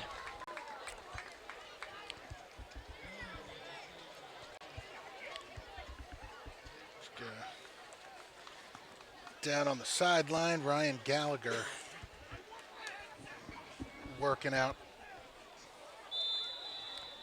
Ryan, of course, a sophomore last year who carried Garnet Valley through the playoffs due to injuries to Cole Powis and Ryan Hamby. Yeah, he really, And really stepped Did up. a great job. 2nd and 18. Ball's pitched. Yaksua is breaking loose. Run. Nice run. Dan Bradley finally brings him down, but after a gain of about 5. It appeared that they had him in the backfield, but he did a nice job. Yep, breaking tackles and bouncing to the outside.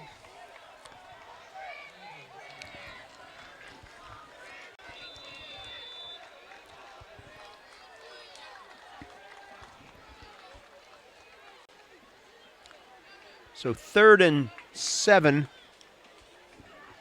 Ridley in their first possession of the second half. 2 wide receivers to this side.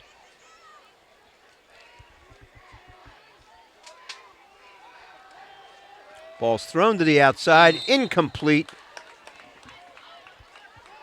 Intended for Chandler, number 25.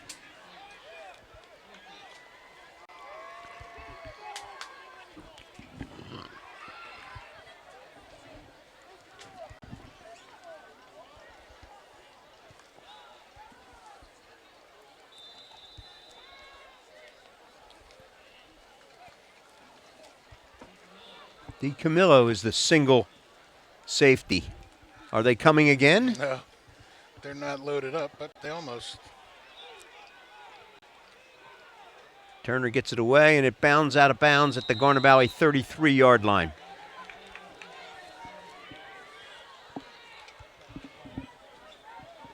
Stops on the change.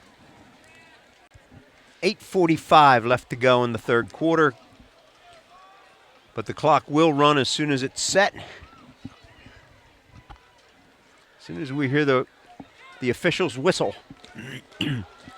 And some, looks like a replacement unit coming on for Garnet Valley. We'll try to set all those players' names and numbers for you. Alec Mackinnon is in at wide receiver. Ryan Gallagher under center. Whoops. Fumble. Fumble on the first play, and it looked like Ridley that's gonna recovered. Go back. Ridley did recover. Something happened on the exchange between That's stop. Ryan Gallagher and Sam Morin on that play. Jags. First team defense comes Yep. back out. Yeah, Ridley has yet to make their substitutions. So the Jags, playing against the Ridley first team D, but also playing for some pride to keep their scoreless streak alive. Yakpuso brought down right at the line of scrimmage.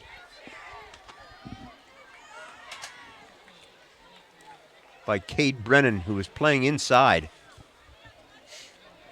Evan Rivnak is playing left end. Andrade playing right end on defense. Dan Bradley and Jake Morin are linebackers inside. Trying to get outside and brought down with a 1-yard gain. Another helmet rolling around out there. Officials stopped the clock, I guess because the helmet came off. Yeah. And then they wind it. They'll reset it once again, and away we go. So it's 3rd and 9 at the Garnet Valley 31. Garnet Valley has just turned the ball over on a fumble.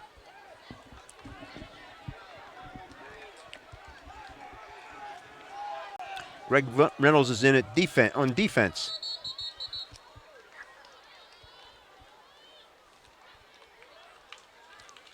Motion penalty against Ridley. That will be 3rd and 14.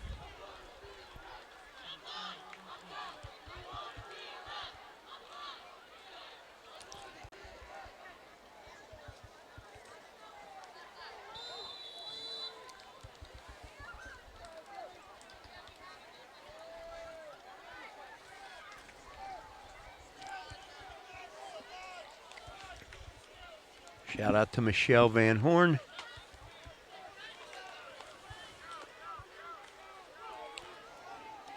Shout out also to Jim Litwa, who's been a steady listener ever since we started on this streaming adventure of ours.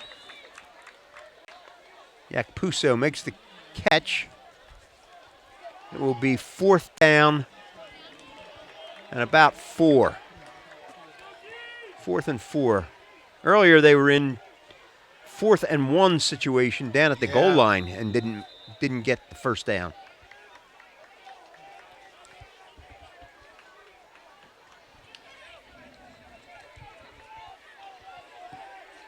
Six minutes left to play in the third quarter.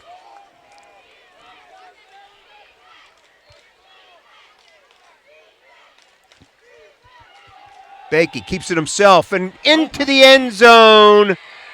John Bakey. Quarterback misdirection, keeper. And Ridley puts a touchdown on the board. And the first touchdown given up by the Garnet Valley defense in 2018. Set up by a Garnet Valley fumble on the first play by the second unit. Yep.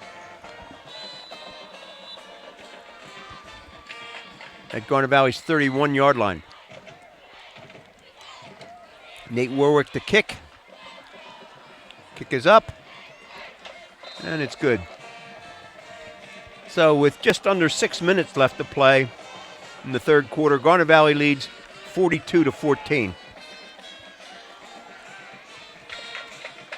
And we'll likely see the second unit for Garnet Valley on offense again.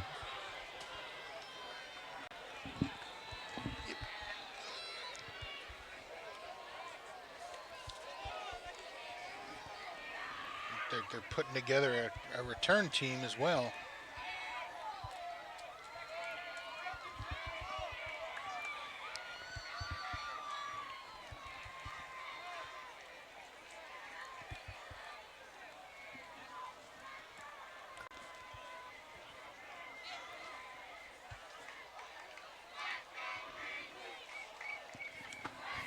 Thank our game sponsor again tonight, David Gallagher and David Dodge Chrysler Jeep Ram.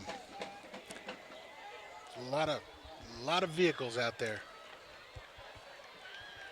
Yeah, their inventory, he's ordered a huge inventory for the year-end push. Got a So if you're interested in a Jeep Wrangler, which is the looks like the vehicle of choice in the Garnet Valley area, or a Dodge, or a Chrysler. I like those Ram trucks. They're Ram nice, trucks are. sharp looking. Yep. David Dodge Chrysler Jeep Ram has the inventory. Kickoff is away.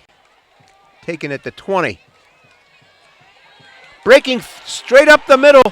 Wide open. Greg Reynolds gets it out to the 35. 40, He had the thing 45, a 30-yard return. wrapped up with both hands and the entire way up the field. Obviously under instructions to protect the football. So Ryan Gallagher will bring out the next unit again.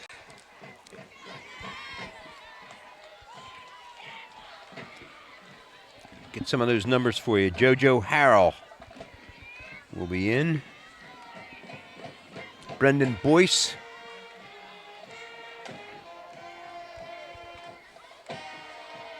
Joe Marone.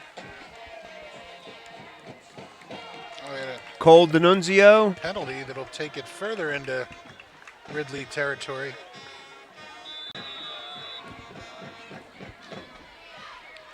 Garnet Valley sets up then at the 40-yard line of Ridley.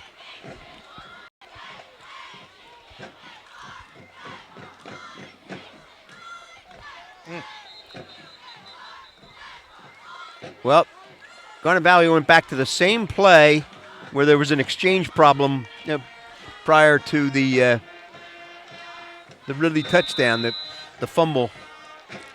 Took This care time of the it handoff that picks, time. picks up a yard. Sam Morin on the carry. JoJo Harrell in at wide receiver.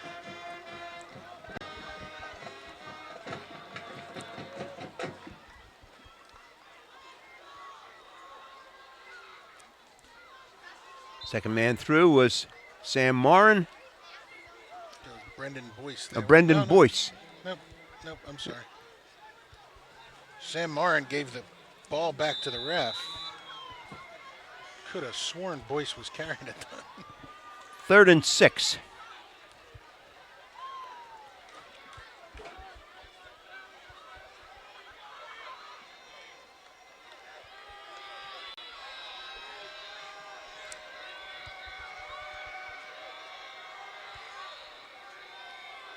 Second man through. Oh, he's close. Brendan Boyce. It will be fourth, Fourth and short. less than a yard. 4:06 and the clock runs in the third quarter. Garnet Valley leads 42-14.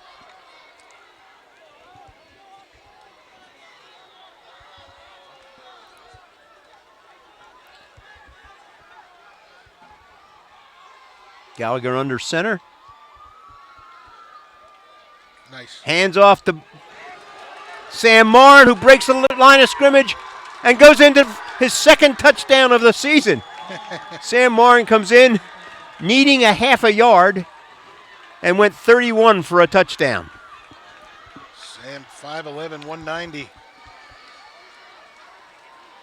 Breaks free. Showing a little speed. I don't know where he gets that from.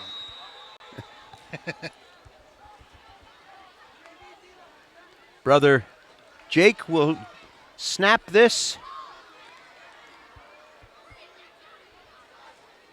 Reese Malik will hold, and Bryce Stansfield will kick.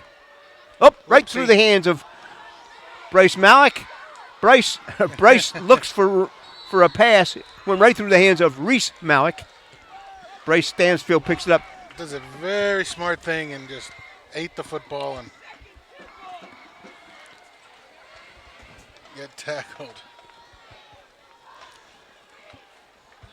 So not that extra point, but that touchdown brought to you by Joseph Anthony Retreat Spa and Salon of Glen Mills and Springfield. That's 7 touchdowns tonight, 6 last week. The $100 checks are piling up on Joe's desk. We're gonna have to renegotiate his maximum, otherwise he's gonna be getting a lot of free work. Bishop Barnes, sophomore, will kick.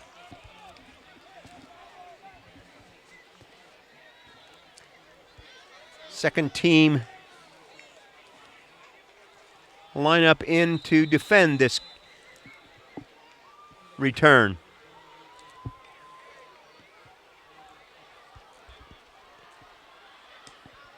Ball's away. Bishop hits it to the 20.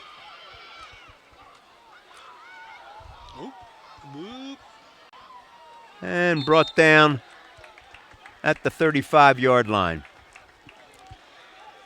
Now some defensive substitutions come into the game.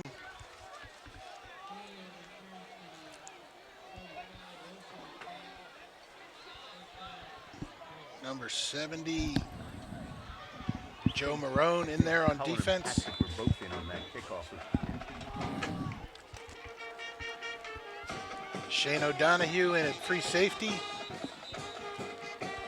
And Garnet Valley calls a timeout. Could be that they didn't have 11 people. They didn't.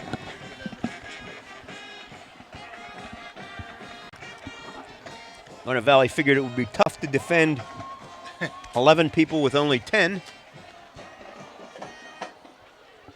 Number 77, Sam Toohey in there on defense. Alec McKinnon. 29, Hunter McMaster.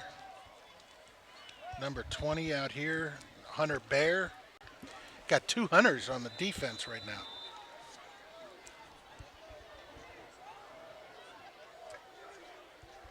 Michael Sislow in the middle on linebacker spot. Pass. Oh. Wide open, the ball just off the fingertips of number 34. Lamont Sudler, the tight end. Or is lined up outside though. Ridley still got their number 1s in there.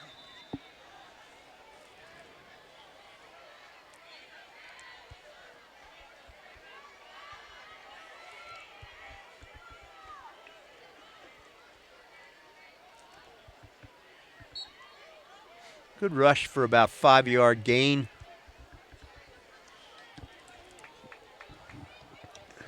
be 3rd and 4. So I guess that was a 6-yard gain.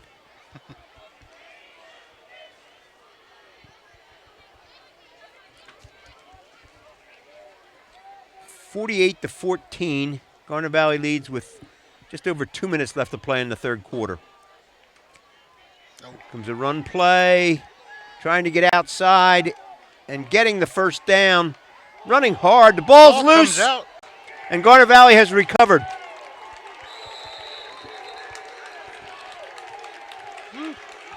Sam Morin. No, that's Jack Preedy, number 17. The other 17. The other 17.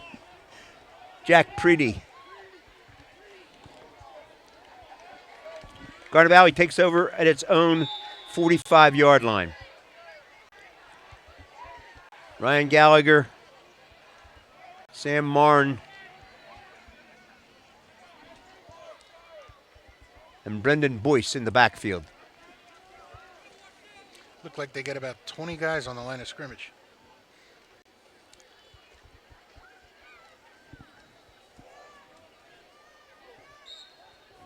Sam Marn gets back to the line of scrimmage, and that's all.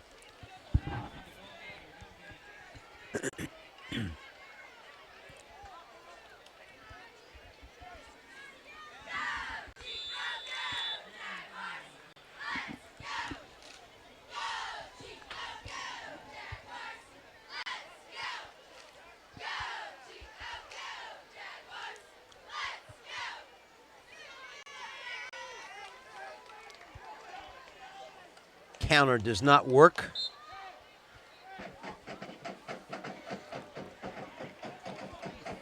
That was Alec McKinnon receiving the ball from the slot back position. Ridley defense doing a nice job. Zach, Sitting back waiting for that to happen. sorry, Pat. That's all right. Zach Green is in.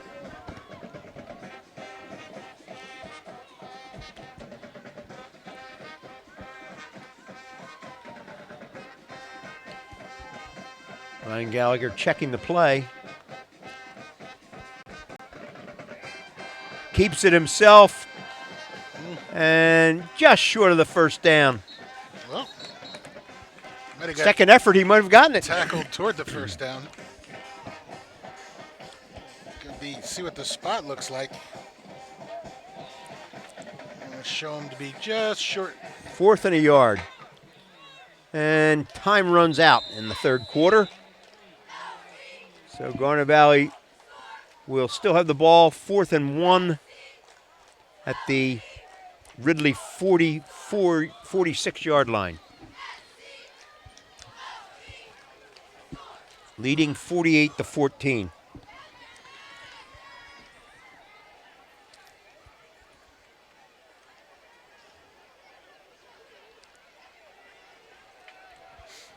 And Coach Ricky told Ben Hoyt and Alec Eskin prior to the game, in the pregame interview, that this team was as hard a working team as he's had in years, and it's showing.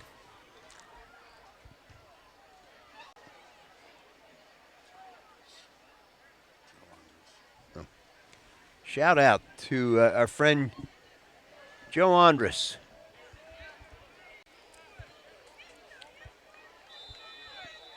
Who's watching this 48-14. Ryan Gallagher. Deep count. Plenty of time on the play clock. Straight ahead. First down.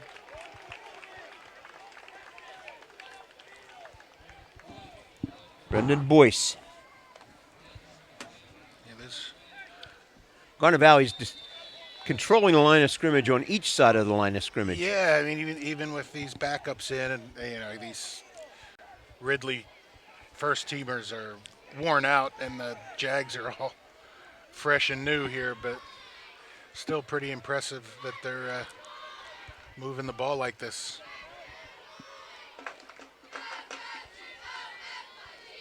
pitch to the outside. Jake Morin down the sideline. Cuts inside. Oh, just tripped up inside the 10. That's about a 35-yard gain.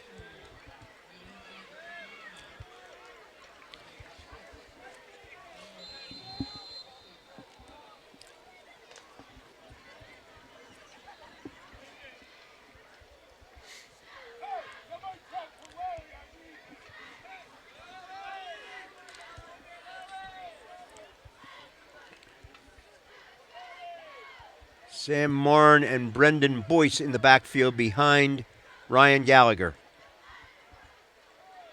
Sam Marn straight ahead to the 1.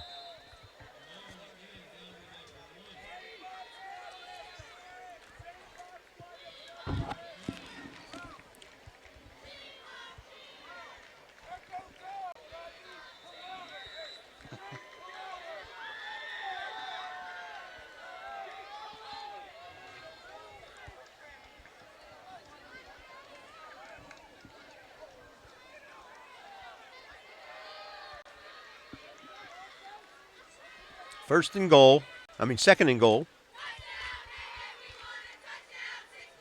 And in goes Brendan Boyce.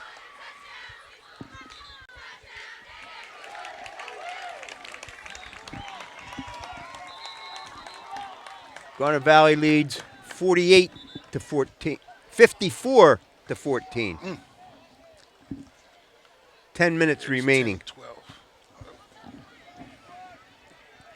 10, 12.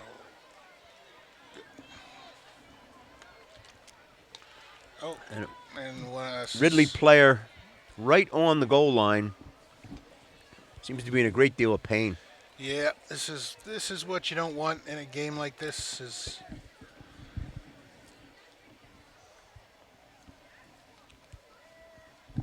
someone getting hurt. Hopefully he's all right. And last year when David Dodge sponsored, David Gallagher came up and spent some time with us in the booth and talked about the variety of charitable functions he's involved with and causes. And he does all of his own commercials. So he's a bit of a celebrity. We have a mutual friend that asked me to remind him about him getting singled out at an airport in Europe for someone from the area that saw him in an airport in Europe. So this is a backup. That never happens to us. A backup line, but Jake Marham will still snap. Reese Malik will hold, and Bryce Stansfield will kick.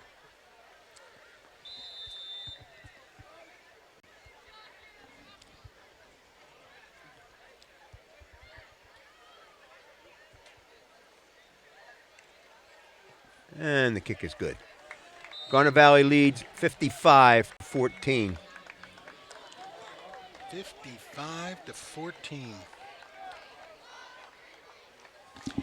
I'm thinking this is the most lopsided game in the I have the not scores. so brief I have the scores of the previous 10-year history of this rivalry.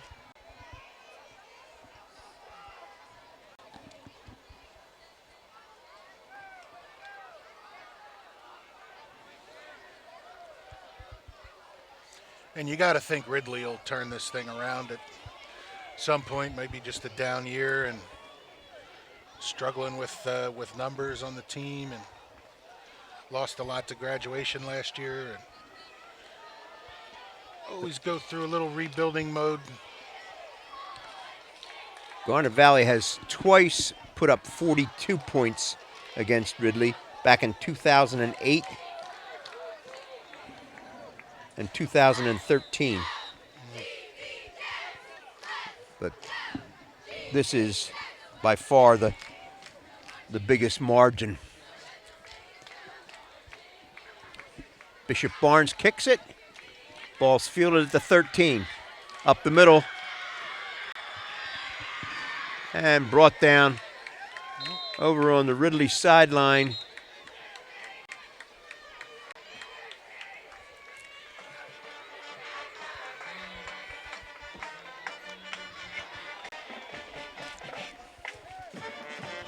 By number 55. Devin Paget made that tackle.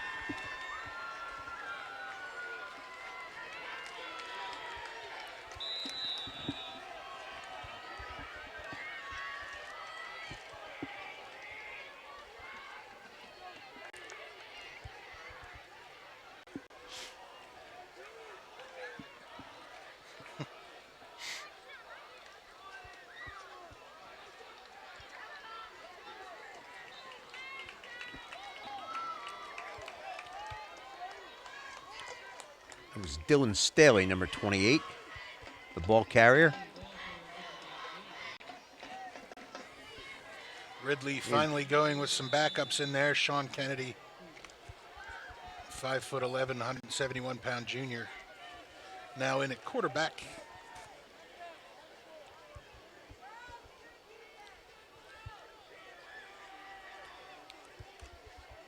Number 5 carries. That's Gavin Kingsborough. Sophomore.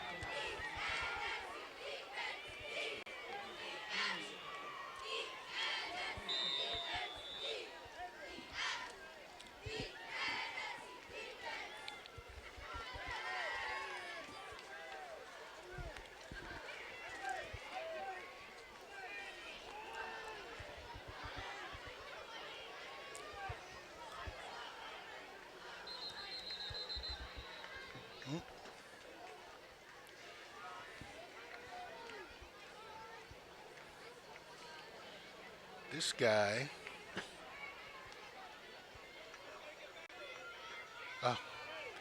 Sideline warning for the against the Jaguars.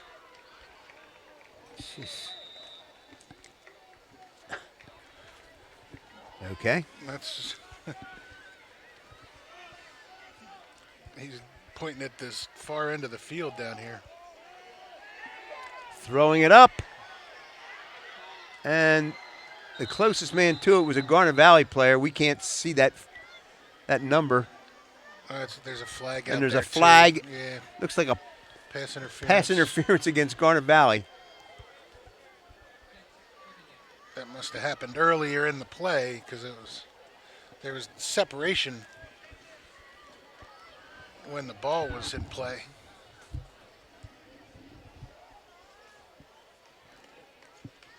Clock stops because of the penalty, not the incompletion. Right. And we'll start on the ref's whistle.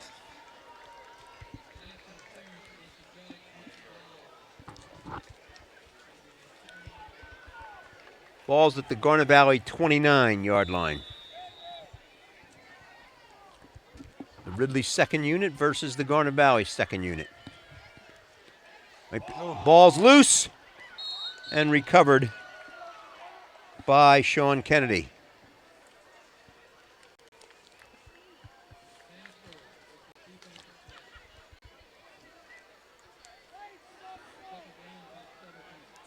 Might see these number of these players playing again tomorrow, Kevin, huh? Kevin O'Donohue has joined us in the booth. So will that be at Ridley then? At Ridley tomorrow at 9.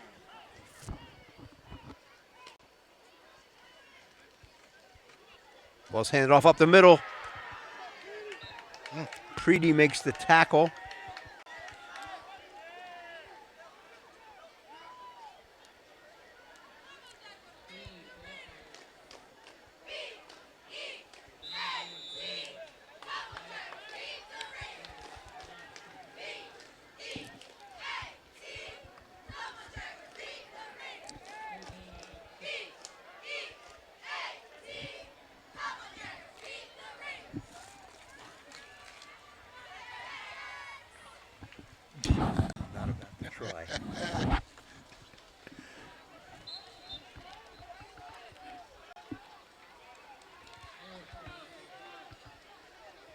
he's out there. 4th down and 3. In calling the defense now. I'm going in. Number 37, a 5'10", 188-pound linebacker.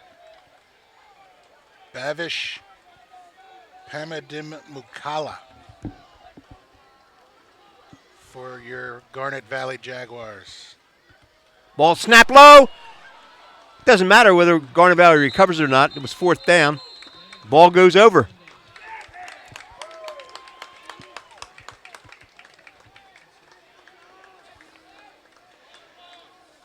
So Jaguars a couple hold of tough. couple of problems on the exchange between the center and Yeah.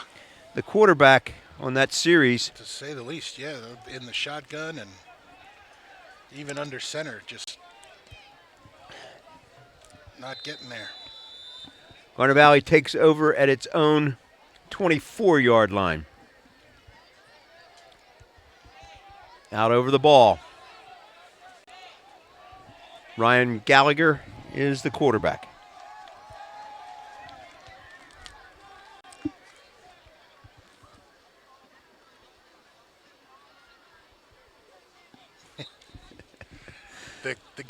The fakes were carried out 20 yards downfield, but the ball carrier was stopped. Evan For a modest gain. Evan Fenster carried that fake out from the 25-yard line to the 45-yard line.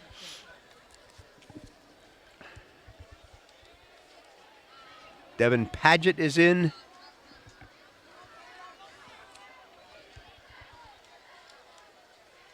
Blaze McDaniel is the tight end on this side. Oh. Ball's popped up in the air. Looks like Gallagher jumped on it. Got it himself. Oh, and Penalty. A flag. What's the flag for?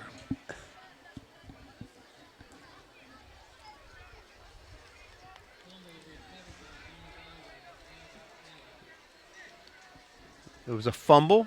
There was a scrum for the ball. And then the official threw a flag. Yeah, he threw it at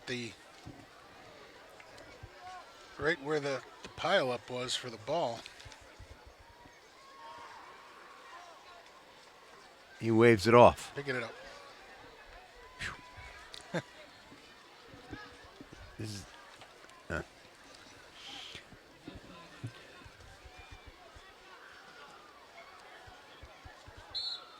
What now? Now there's a penalty on the sideline.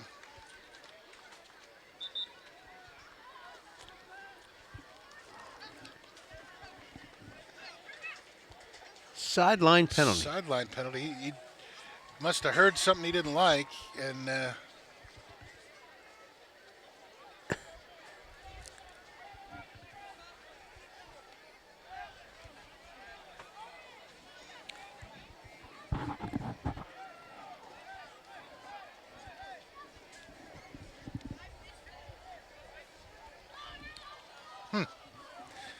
This something you're used to seeing. no, this last 8 minutes is just ugh. The official marked the penalty off, then they set it down, and they found the wrong spot, and they marked it again. You guys are a little flustered.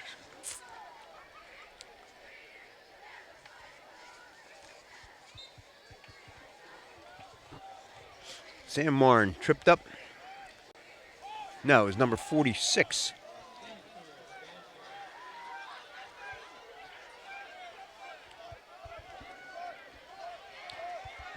Punt team. Let's see who the second team punter is. Well, the play clock is running, so they better get out there. They call a timeout. Timeout, Garnet Valley. They're assembling They a gotta put second team punt team. Punt team together.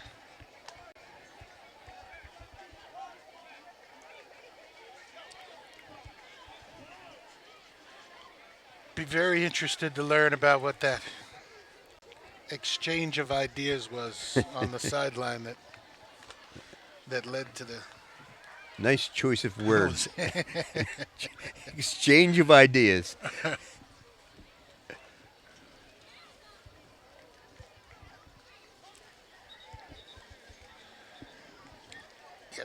beginning of one of the better weekends on the calendar. High school football season in full swing. College starts tomorrow. Or it started already, but games all day tomorrow, Don. Yes. Well, Whoops. punt was blocked Picked up. and carried in for a Carried in. touchdown. So the assembled group of second teamers that was put together for that punt formation did not work out well. Nope. Chris Coyne was the punter. He didn't stand a chance.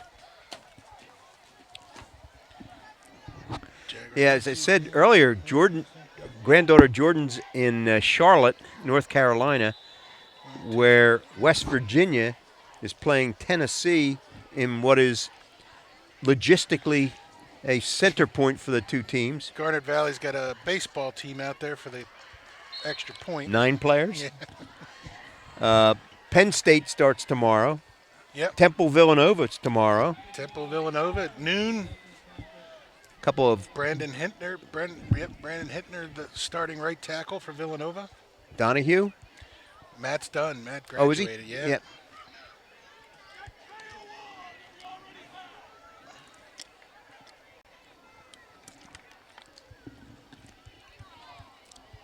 I think a lot of the other programs start too. Westchester's up in Oh, Westchester ran over somebody last night. Bentley. Yes, it was a score like Up this. in Massachusetts. It was a Okay. score like this. That's I think, is it Joe Walsh? That's was a lineman here. Is it? I think he's the starting center for Westchester Oh, yeah? this year.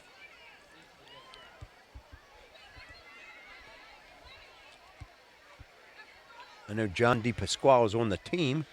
John, and then Danny Guy is a freshman now. Danny Guy, freshman, and Jake Colby, not a Garnet Valley grad, but a legacy. Yeah. He's a Bishop Shanahan guy. Went to Shippensburg for a year and transferred to Westchester. But Bill Colby, who he played with,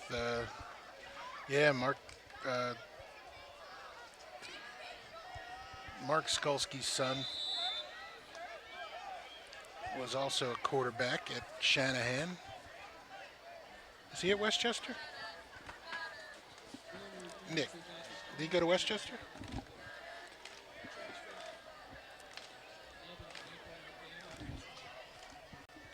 Garnet Valley puts it in play at the 21-yard line. Joe Granahan from going into his senior year up at Franklin and Marshall in Lancaster is a preseason Division III All-American.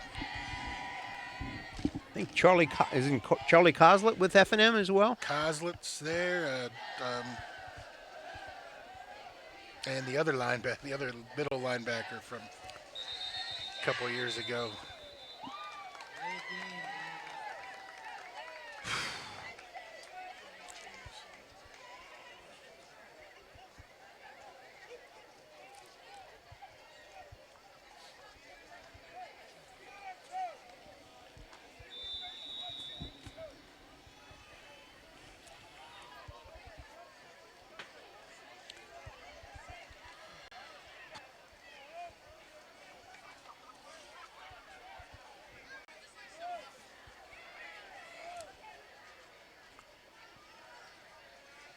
Oops. As crisp as last week's game was, with no fumbles, no interceptions, no penalties, this game is replete with specialty penalties. Yes.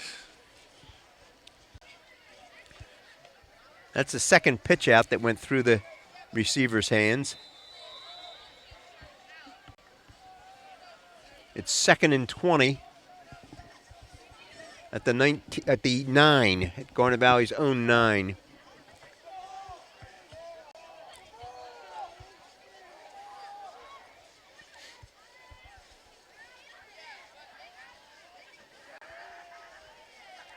Pick up of a couple.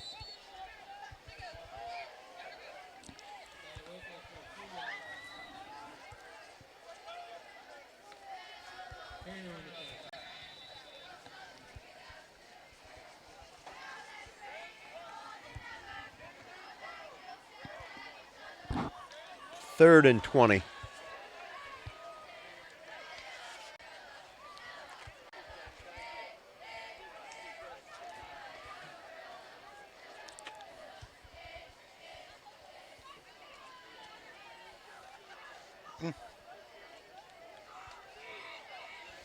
Running hard. Yeah.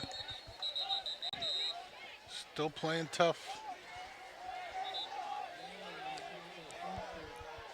Number 30. Timeout, Ridley. 1:54 left to go in the game. Alex Trezonis was that ball carrier.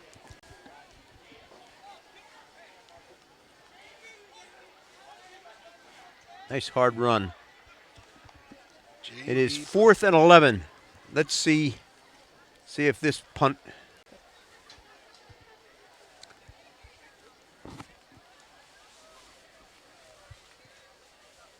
is more successful than the last one.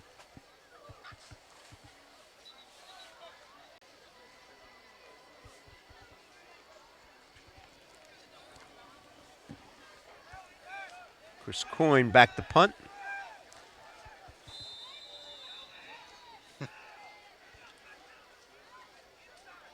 Single safety. Ball's back. Kick is away. Got it It's away. a good punt. Taken right at the Garnet Valley 47-yard line.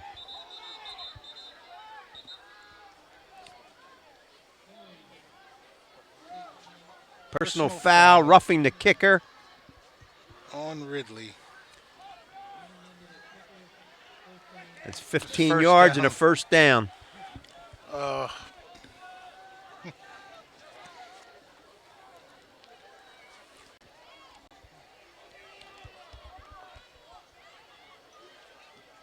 Couldn't decline that one. Just start the clock. 1:47 left. The whistle will start the clock. Hopefully, mercifully for the last series.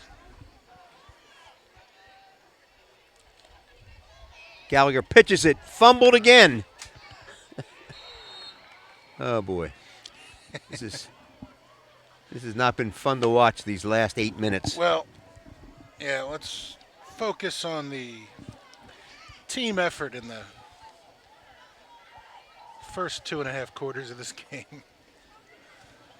Jags really came out and started early and never took their foot off the gas and led us to a running clock in the second half that really doesn't feel like a running clock. with No, all- it doesn't. All the stoppages for mistakes and It penalties. does not. 50 seconds. And the Jaguars call another time. Ryan Gallagher calls time. Which is the right thing to do. His play clock was winding down on him, and so he would have incurred a penalty. So, right thing to do. They should make this a 30-second penalty or a 30-second timeout.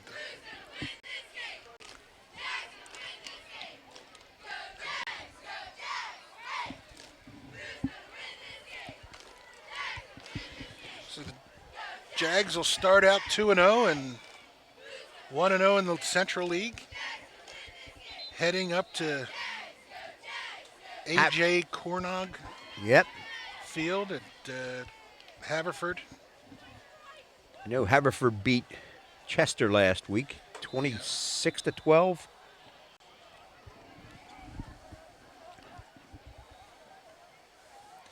Haverford's always a solid team. Pickup of about 5 for Garnet Valley. quarterback is a third-year starter. Has had a very good career there, and Timeout Ridley.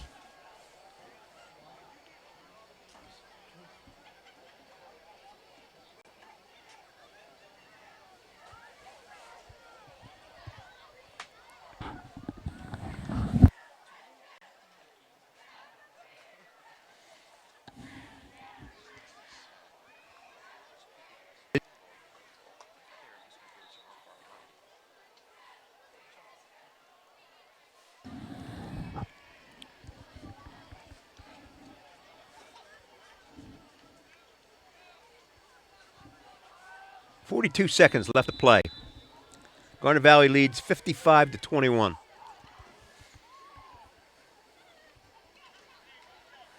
Ryan Gallagher keeps it. oh boy. Oh, and he's down 40, 30. Oh boy. Cuts it inside 20, inside the 15. Wow. Ryan Gallagher picks up about 60 yards.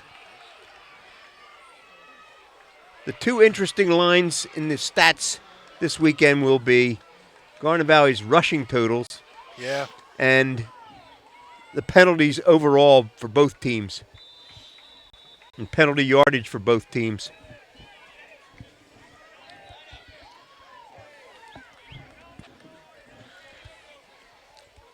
Jaguars are going to run one last play. It looks like maybe they won't. I don't think they have to. Oh, yes, they do. They need to snap it. And Ryan Gallagher takes a knee. That'll do And it. this game is over. So, with a running clock in the second half that didn't seem to run, Garnet Valley wins 55-21.